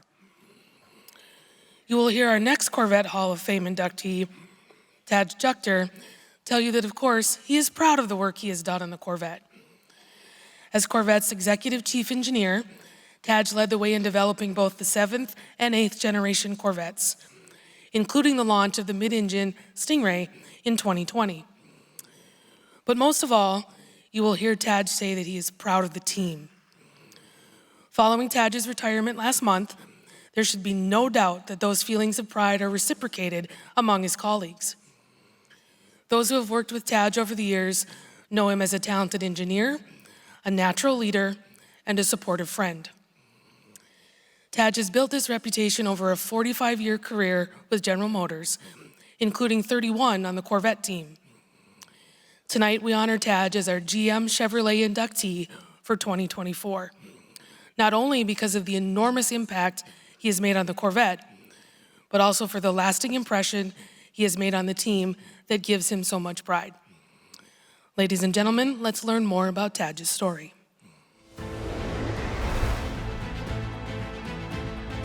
Corvette's engineering legacy traces back to its inception, when the godfather of the Corvette, Zora Arkus Duntov, laid the groundwork for a relentless pursuit of automotive excellence. This commitment to innovation has been a defining trait throughout its history. Throughout its storied journey, only 5 individuals have held the prestigious title of Corvette Chief Engineer. Tadge Juechter stands out as perhaps the most influential since Arkus Duntov. Juechter's vision and leadership modernized the Corvette, steering it through 5 generations, and ultimately realizing Arkus Duntov's 60-year-old dream with the groundbreaking mid-engine C8. As we celebrate his remarkable contributions, let's take a look back at his journey I was super proud of my dad. He was a fighter pilot. He used to come and speak to my classes. It was so cool to have the cool dad who'd come in and show like a slideshow of refueling over the Atlantic when he's flying to Italy. He would throw himself into situations where the outcome was not sure. We'd go hiking and he'd be, hey, Tadge, you think this is a shortcut going up this canyon? Let's try it. But that's the kind of adventurous sort he was. It wasn't always, let's just play it safe. I can only guess what Tadge was like probably in his youth, although I know he must have been taking stuff apart, checking it out, trying things out. Both he and I, in our younger days, were interested in blowing stuff up. What kid's not interested in destruction and carnage? Engineers are wired differently, and Tadge was the epitome of being wired differently. None of my parents and none of my community that I grew up in had engineers. I thought an engineer was the guy who ran the train. You know, it's just, so I had to find that position, and I found it in college just by migrating towards courses I liked. At the University of Rochester, Tadge would pursue a degree in mechanical and aerospace engineering, where he graduated first in his class. And it was during his time in Rochester that he applied for a summer internship with General Motors. Well, I caught the attention of the people who worked in the manufacturing facility more than the product design, so I cut my teeth in one of the most challenging environments in the auto industry. And of course, when I showed up, you know, I had zero experience at all. And they didn't give me a plant tour or anything. They just took me out on the floor and they pointed at a conveyor and said, this thing's messed up. See if you can fix it. So you'd think the rest of the story would be okay. After that, I was gonna work for GM. No, it was the opposite of that. A good friend of mine was interested in working for General Motors. He was going for an interview. I said, all right, I'll tag along with you. I'll practice my interviewing skills. I had no thought that I would actually work for General Motors. And so I did the interviews. They ended up offering us jobs. I said, you know what? I'll go with you. I'll go with you to Michigan. I'll do it for 2 or 3 years, and then I'll make my next career choice. Well, that was in 1979. By 1993, David Hill had become the Corvette Chief Engineer, and the door opened for Tadge with a brand new opportunity. Dave Hill, to his credit, when the 5th generation was starting to get staffed up, his thought was we should open the doors and try to get some fresh blood. We're going to need more people. I still thought it was a long shot, but I did bring a list of things that I thought needed to be improved over the 4th generation car and the 5th generation car. I brought that to the interview. I told him my list of things, and he said, well, that matches my list. When I began the Corvette race program, working for Dave was a young guy, Tadge Juechter, who had, I think, great vision and great ambition and great skill set. I think Dave recognized that right away. He was really Dave's right-hand man. You know, those two were always scheming and talking, and one of the few people that Dave really took under his wing and confided in. His job is to kind of integrate the whole vehicle, working for Dave Hill as the chief engineer. Integrated from a design perspective, engineering, manufacturing, trying to pull the entire product together. If there was something, that was more challenging than normal or whatever, you would get a visit from Tadge. He was usually always involved with the solution, I would tell you.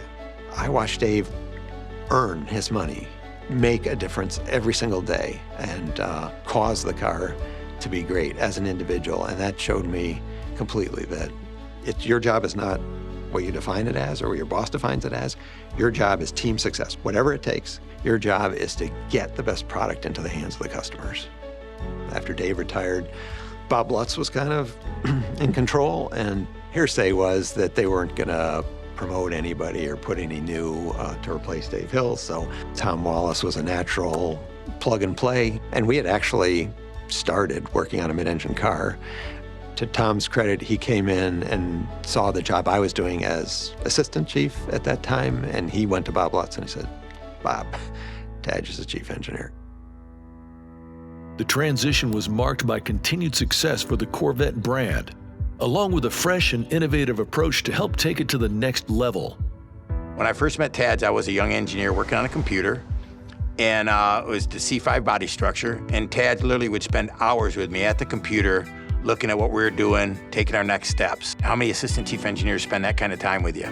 When Tadge came to a meeting, or you were able to have some one-on-one with Tadge, you were going to learn something. You were going to be inspired, and you're going to go off and probably develop something greater than you might have thought in the first place. He had superior intellect and engineering training and knowledge, but he had the ability to distill that into terms that anybody could understand.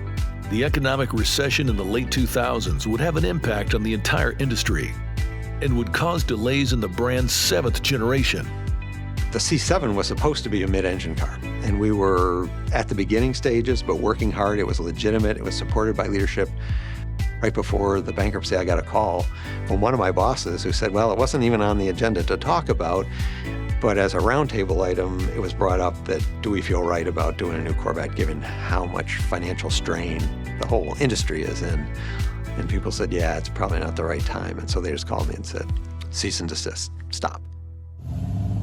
But we got through bankruptcy, and one of the first things we got to work on was the C7. The 7th generation Corvette really became a great Corvette overall. It really had humble beginnings. You know, GM coming out of its bankruptcy era, it was like, could we just do a facelift off the 6th gen? And by the time we were done, basically we had a whole new generation of Corvette. When I first met Tadge, I was really struck with how gracious he was as a person.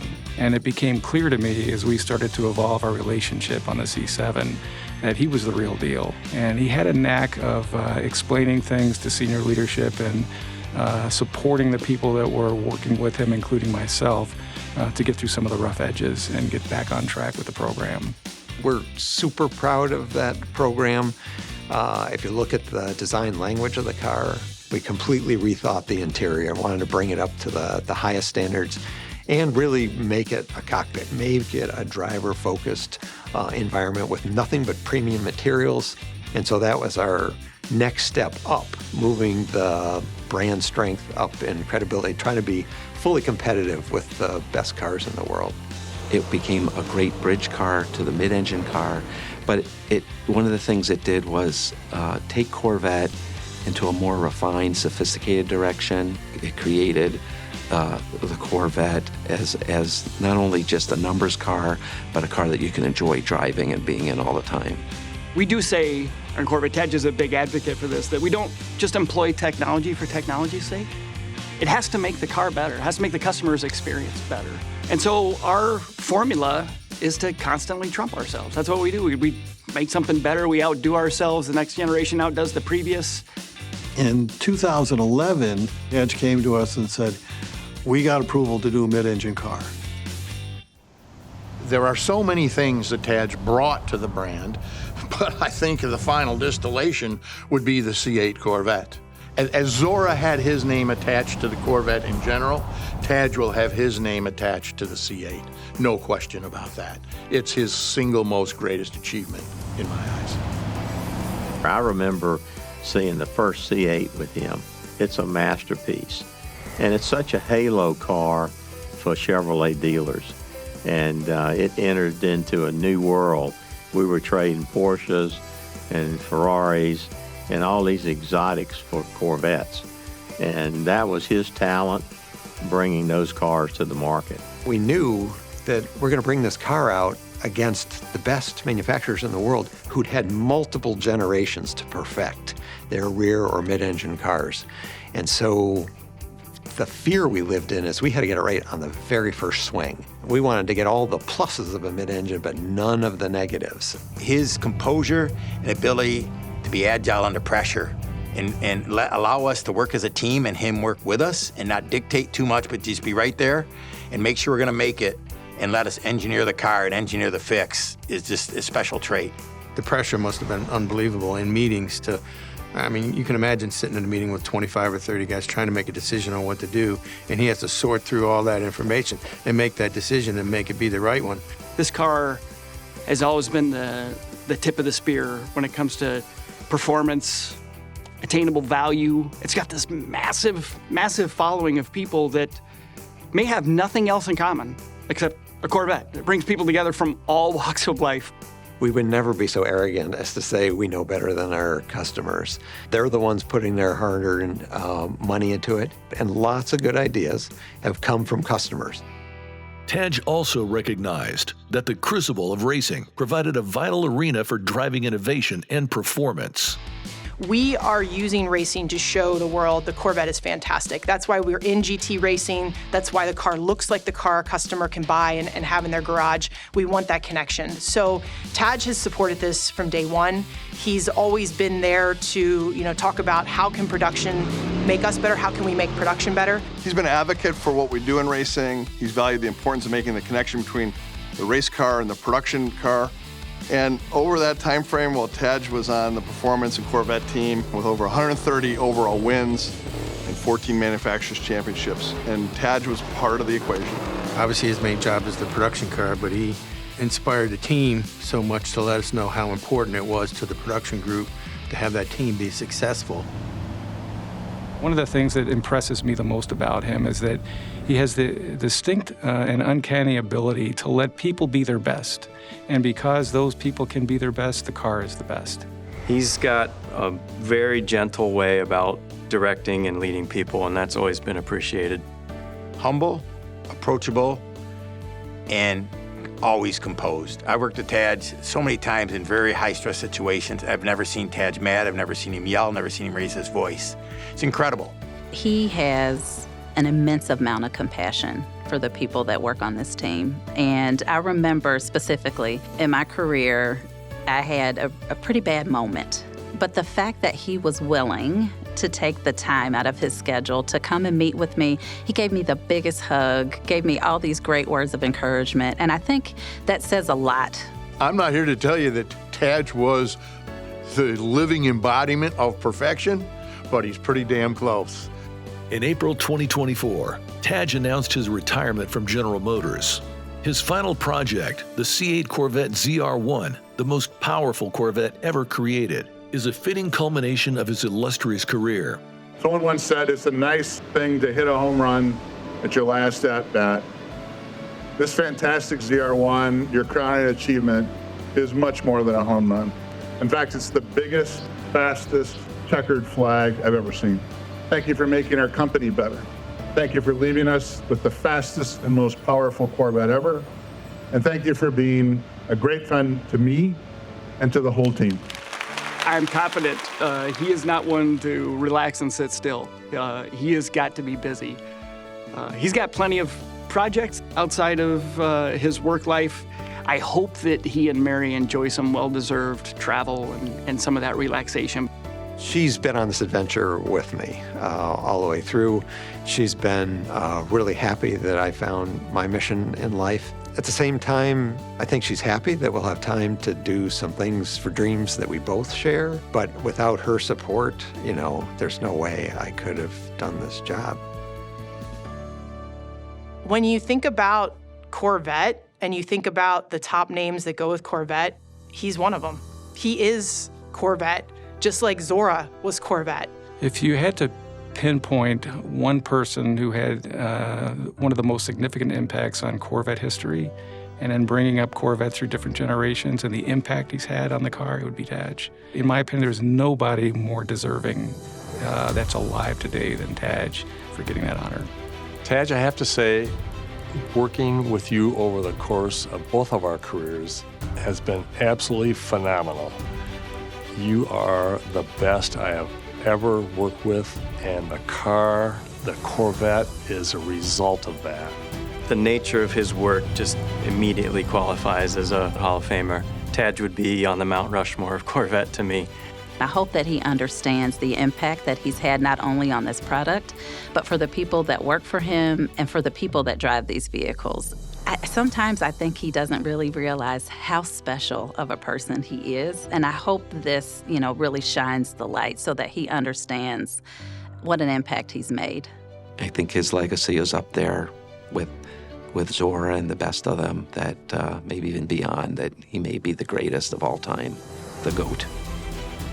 Obviously, I'm honored. I'm honored primarily because of the people who are in there. You know, the inductees who went before me, I couldn't do the job I did without all of those people and more who've put their heart and soul into this car for all of these years. And so we stand on the shoulders of those giants. The most fulfilling part for me is, and everybody says, so what's your favorite part about the job? What's your, what are you most proud of? And most people expect me to say the car. And we're super proud of the car. We obviously love the car, but I think the thing I'm most proud of is the team. Not only did he not disappoint, like you often hear when you meet your heroes, he exceeded. And to watch and learn from him has been something that I'll always cherish. We're all going to be talking about this even after we retire and are gone, how great it was to work with a legend.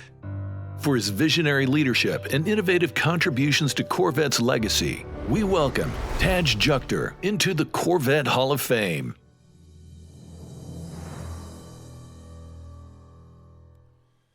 Tom Wallace preceded Tadge as Corvette's chief engineer, and just like Tadge, capped off his career with the reveal of a stunning ZR1.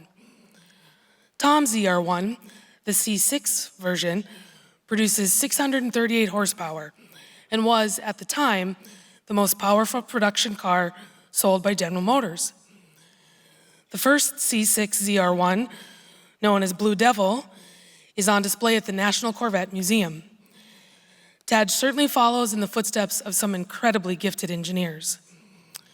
But from the beginning, when he presented David Hill with a list of ways to improve the next Corvette, Tadge made the car his canvas. There is no greater example of this than the C8 version of the ZR1 revealed last month. It is the first mid-engine ZR1, and it produces a staggering 1,064 horsepower. Tadge led the development of this latest Corvette supercar. Just like many of you can't wait to take the ZR1 to the track, we can't wait to have one alongside the Blue Devil at the National Corvette Museum. Tadge's leadership has taken the Corvette to new heights in performance, and we congratulate him on an outstanding career. Here tonight to formally induct Mr. Tadge Juechter is 2018 Corvette Hall of Fame inductee, Mr. Tom Wallace.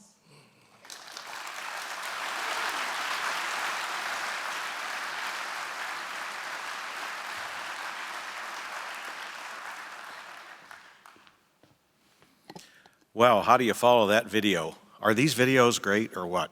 Unbelievable. So,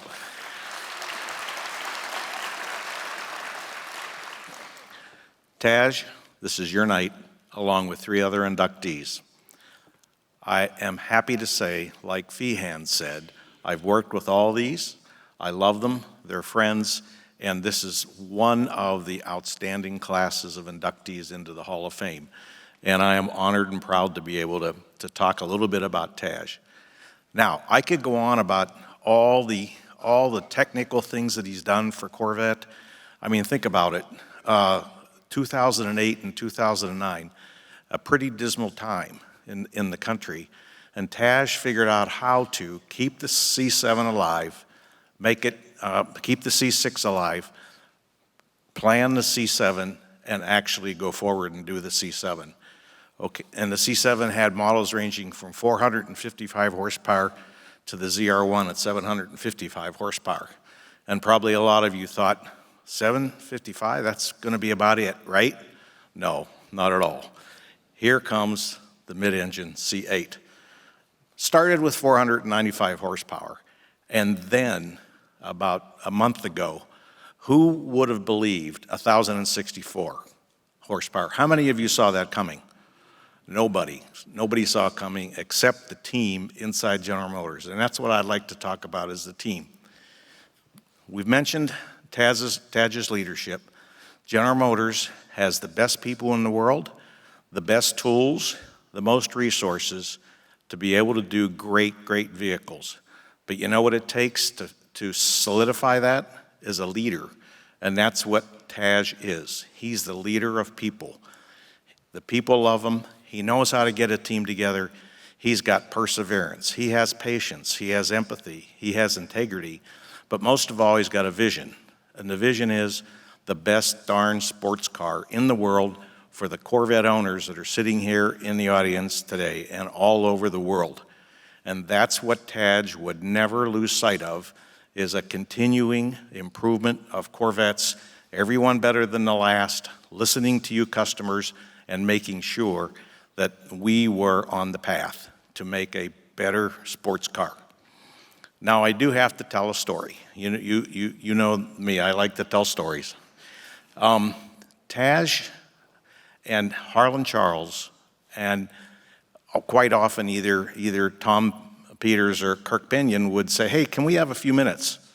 And I would say, sure. And when Tadge walked in and he had a twinkle in his eye, I knew something was coming. And I wondered, where's that twinkle coming from? And we would have good sessions, and his vision was just outstanding for the car.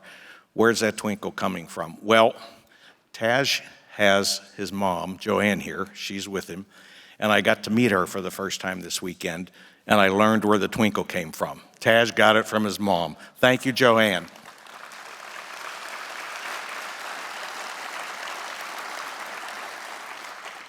And Mary, wife, wow, you talk about support. I mean, I know everybody says, well, behind every good man there's a good woman.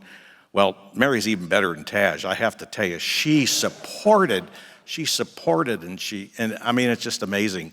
And I have to personally say thank you to both Mary and Joanne for sharing Tadge to be able to do what he did with the world's, best damn sports car in the world.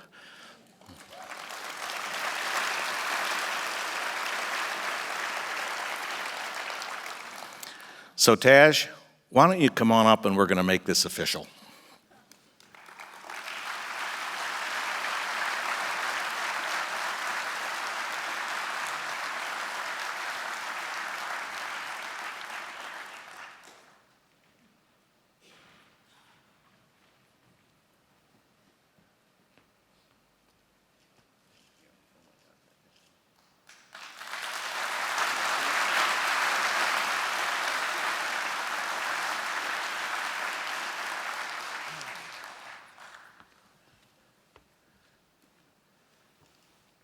I hope I got my crying done at the seat so I can get through this.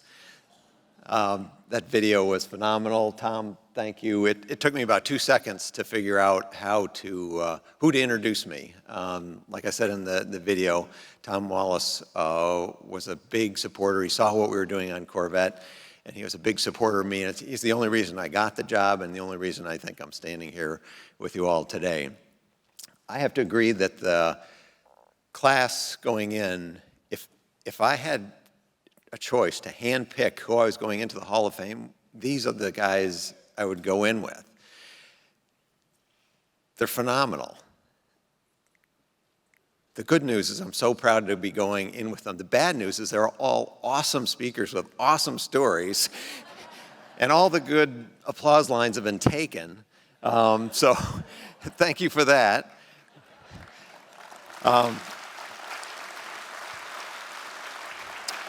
Well, let me say a few words. I met Richard Prince at a race, as most people have. He told us he'd done thousands of races. And like every good Corvette character, he came across incredibly hardworking, incredibly capable, and incredibly humble. You didn't realize it. You couldn't tell, talking to him, how great it was. It took me a long time to realize the depth of his expertise. And I only saw him in action as a photographer. You heard tonight about all the other things he's really good at. But as a photographer, I considered myself an amateur photographer. I'd go to races, I'd walk around the track, I'd try to shoot race cars. The pictures were terrible. And I'd see his work, phenomenal. And so I kind of studied him from a distance. How does this guy do it? And sure, he's got the equipment, but it's not the equipment. He carries like 35 pounds of equipment around. He's got all the toys and trinkets to get him everywhere on the track. But it's up here. That's where it happens. You heard him talk about all the places he's been. He's got encyclopedic knowledge of every track. But far more than that, he knows where all the shooting locations are for the track. He also has a head for the race, situationally. What's going on in the race? Where's the intense competition going to happen? Where is that going to play out? Where might the best photography happen? But on top of all that, you have the complexity of the light, the time of day, the weather.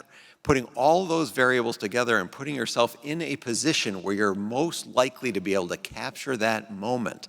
That's the genius of what he does, and I totally appreciate it. It's unbelievable skill to have, and we're all better off for having his pictures. I can say many people's fondest memories of races come from Richard's pictures more than the actual experience of being at the race. That crystallizes the moment, crystallizes your memory of the race. So thank you so much for your well-deserved Induction Hall of Fame and your body of work that sounds like it's going to continue for another 22 years. That's awesome.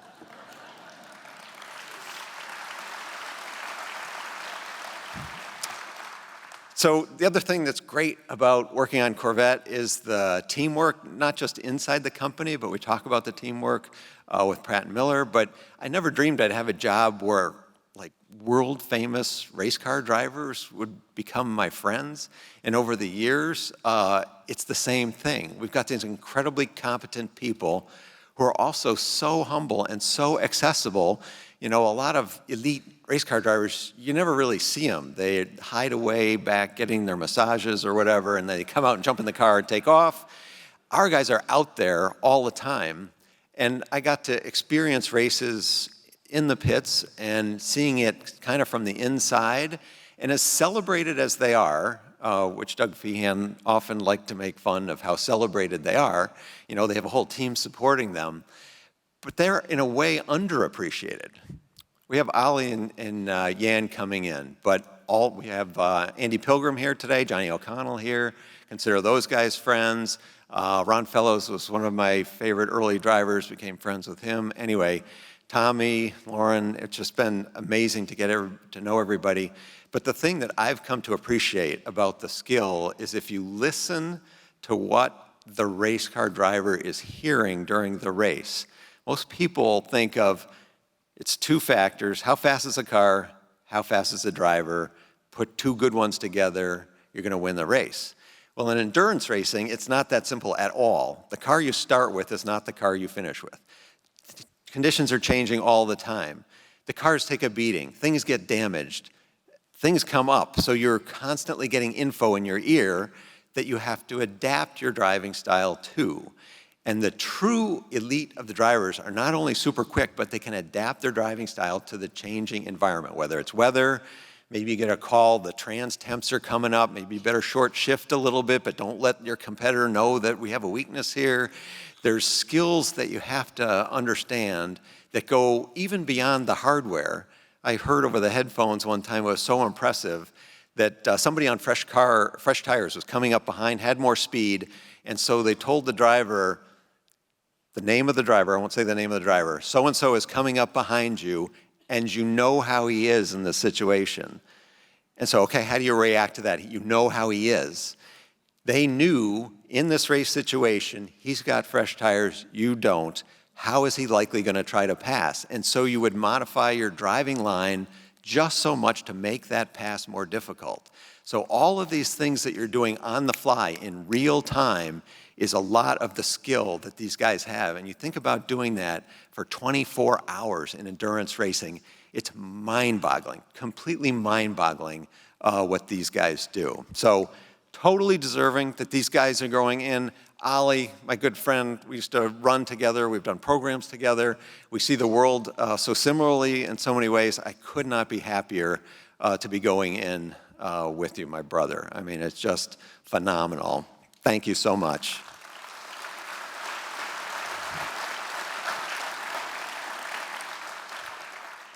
All of us were given instructions to keep our spoken remarks to 5 minutes.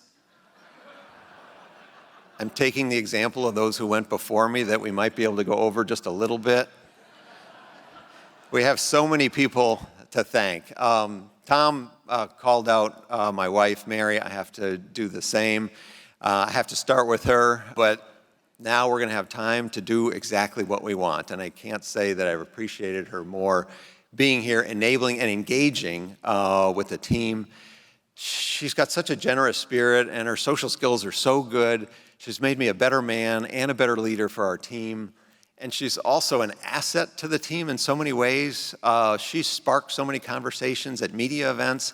You have the communications people like, why is Tadge bringing his wife here? That's kind of weird. It's a corporate event. And then they see her holding court with other journalists. She's a journalist, getting people to talk to each other, getting people excited about talking to each other.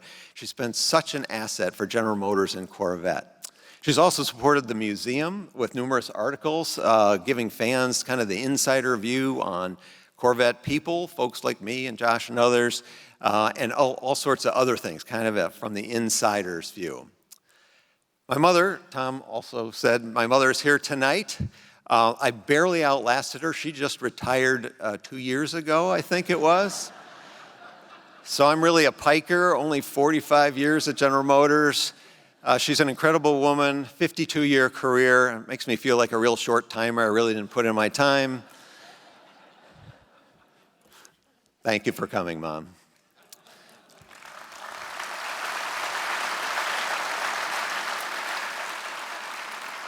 I also have to recognize the row behind us back here, the GM leaders who sacrificed Saturday night of Labor Day to come down and be here to support me and the other inductees. I'm so appreciative of the time for you guys to come down. It's just incredible the amount of support that we have, and this is an indicator of that. I think Doug and Tom talked about the support that you need in the company. Without the support of these guys here, Mark Royce and the whole vice presidential staff, all the way up to Mary, if we didn't have that support, there would be no streetcar. And the streetcar, the car that we build here in Bowling Green, just a few miles down the road, that's the linchpin for the entire Corvette ecosystem. Everything, the sprawling relationships all around the world, the manufacturing jobs for us and our supply base completely around the world, all the sales, service, and aftermarket folks that benefit from having this hobby be so large, the race team, the museum, all of it depends on having a vibrant production car. And I have to thank, again, the leadership of General Motors for making that able to happen well into the 70th year of the vehicle.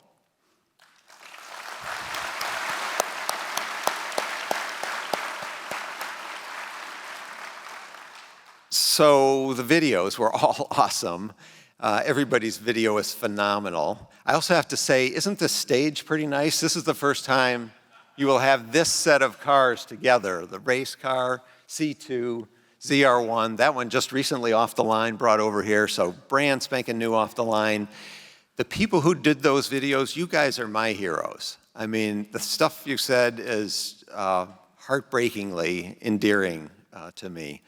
I'm just so proud of this team and everything we've been able to do together. Just top of mind, some examples. I'm so proud the cars that we did together stand almost without peer, having won every award for which we were eligible at one time or another.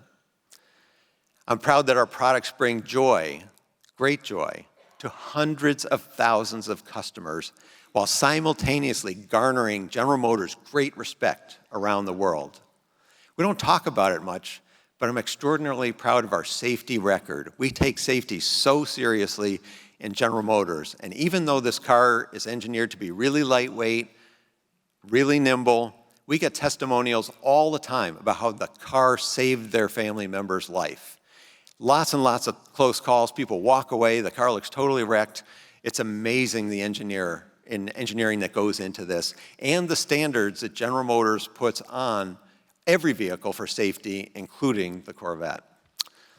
I'm very proud that regardless of any individual's job responsibility, we face the whole world as one team. It's seamless, but whether it's manufacturing, marketing, sales, when we look out to the world, it's one team. That's what we care about.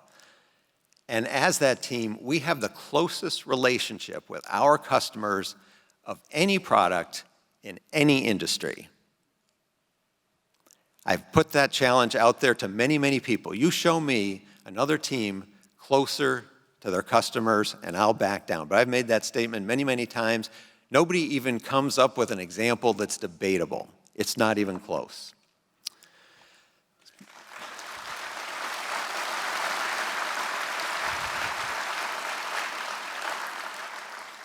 So obviously, it is such an honor to be inducted into the Hall of Fame, and it's happening at a time in my career, which is mine. You couldn't script this better. To reach the end of my career, to have the ZR1 being revealed, to be able to stand there with Mark Royce, revealing the car in Miami, and then hearing almost contemporaneously that I'm going into the Hall of Fame. It's almost too much of a good thing. It's hard to believe how good it has been for me. I feel just incredibly lucky and incredibly proud of the class I'm going in with, but also just to be able to enjoy the other inductees. We were in the museum today. I was walking around and looking at everybody's pictures up on the wall. I'm very fortunate to have worked with many of them, and I feel like the only reason I'm standing here is because of them. We all stand on the shoulders of giants. We know the people who went before us. They toiled, they worked hard, they did the work that laid the groundwork for what we're able to leverage today. I have to mention Dave Hill again. You saw him in the video. Dave Hill was an enormous influence on me. I said it in the video. I watched him single-handedly push the C5 and C6 through the organization. Just the force of his will, the brilliance of his intellect, the power of his engineering. It was just such a lesson to me of what the power a single human can do in the organization. So Dave, thank you very much for those lessons learned. I wouldn't be here today without learning those from you.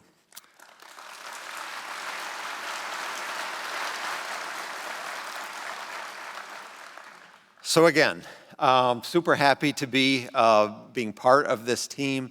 And I also have to acknowledge the museum's role. You heard about the complex process to pick out the Hall of Fame inductees. It's amazing that it matches what I would have handpicked for myself for this year. But I also have to commend the museum for really prioritizing contribution, true contribution over just pure face and name recognition. Sure, that's important, but there's a lot of contributors who don't get the light of day. They don't stand in the spotlight. The best example is Dave Wickman last year. I was so happy and supportive to see him. He has contributed so much, but he's one of the guys behind the scenes that makes it all possible for those of us who get to stand close or in the spotlight to get all the glory. So fantastic job on the museum to keep considering people like that for the Hall of Fame.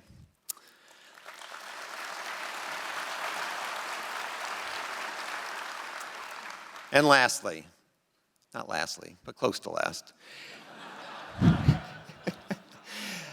I have to thank all you customers out there, like the others up here, who have supported the brand through all these years, showing their appreciation by coming to events like the 30th. You are the other half of staying close to our customers. We are so privileged that you guys, at your own expense, come together in large groups, and all we have to do is show up, talk to you, and we can get the best customer research in the world. It's phenomenal. We're so lucky to have you guys.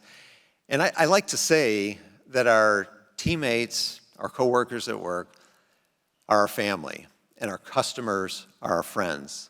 I can honestly say some of my best friends are customers that I have met through Corvette. It has been life-changing. Thank you. And thanks for coming tonight. So yes, I retired last month, but I feel really good about going now. The team is so strong. You've heard it talked about multiple times tonight. Our team, led by Josh, Devin, Harlan, and Kirk and the design team, and Ray Tirio down here at the plant, they and their teams are going to do phenomenal things. Phenomenal. I know this is true. And so I'd like to wrap it up. Harlan Charles once gave me an observation, constructive advice. He said, I was simply unable to take a compliment. I always deflected to others, and that's true. Well, tonight, I accept the invitation and the induction into the Hall of Fame as the greatest compliment of my life. Thank you very much, and good night.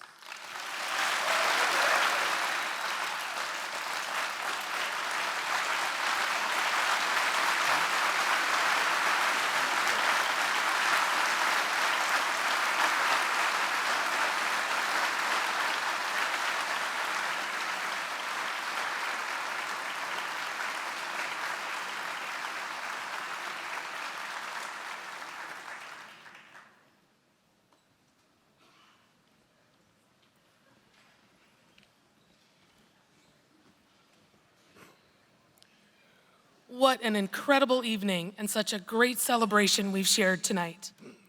Let's give these newest Corvette Hall of Fame members one more round of applause.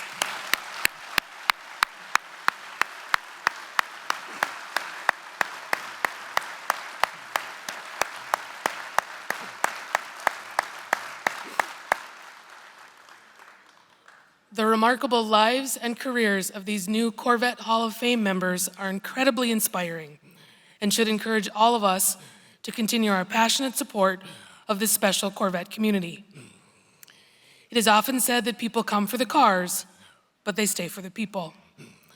Our Corvette community is something to be proud of, and I'm hoping tonight has reminded you just how incomparable this group really is. I'd like to take a moment to recognize each and every person who made tonight possible. Our nominating committee, our electors, our National Corvette Museum staff, and our board of directors. Thank you so much for creating such a magical experience.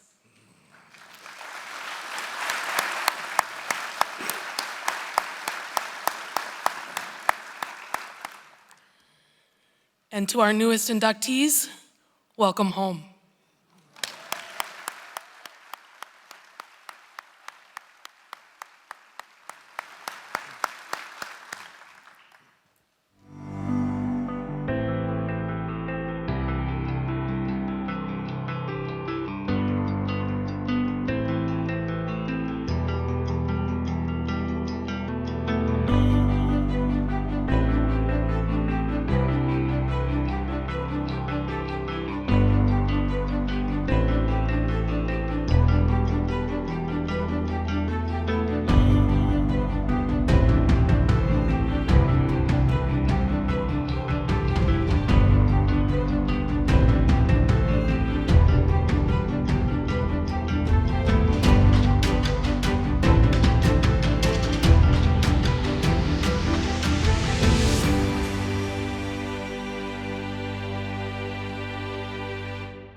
Thank you all for attending the 2024 Corvette Hall of Fame induction ceremony.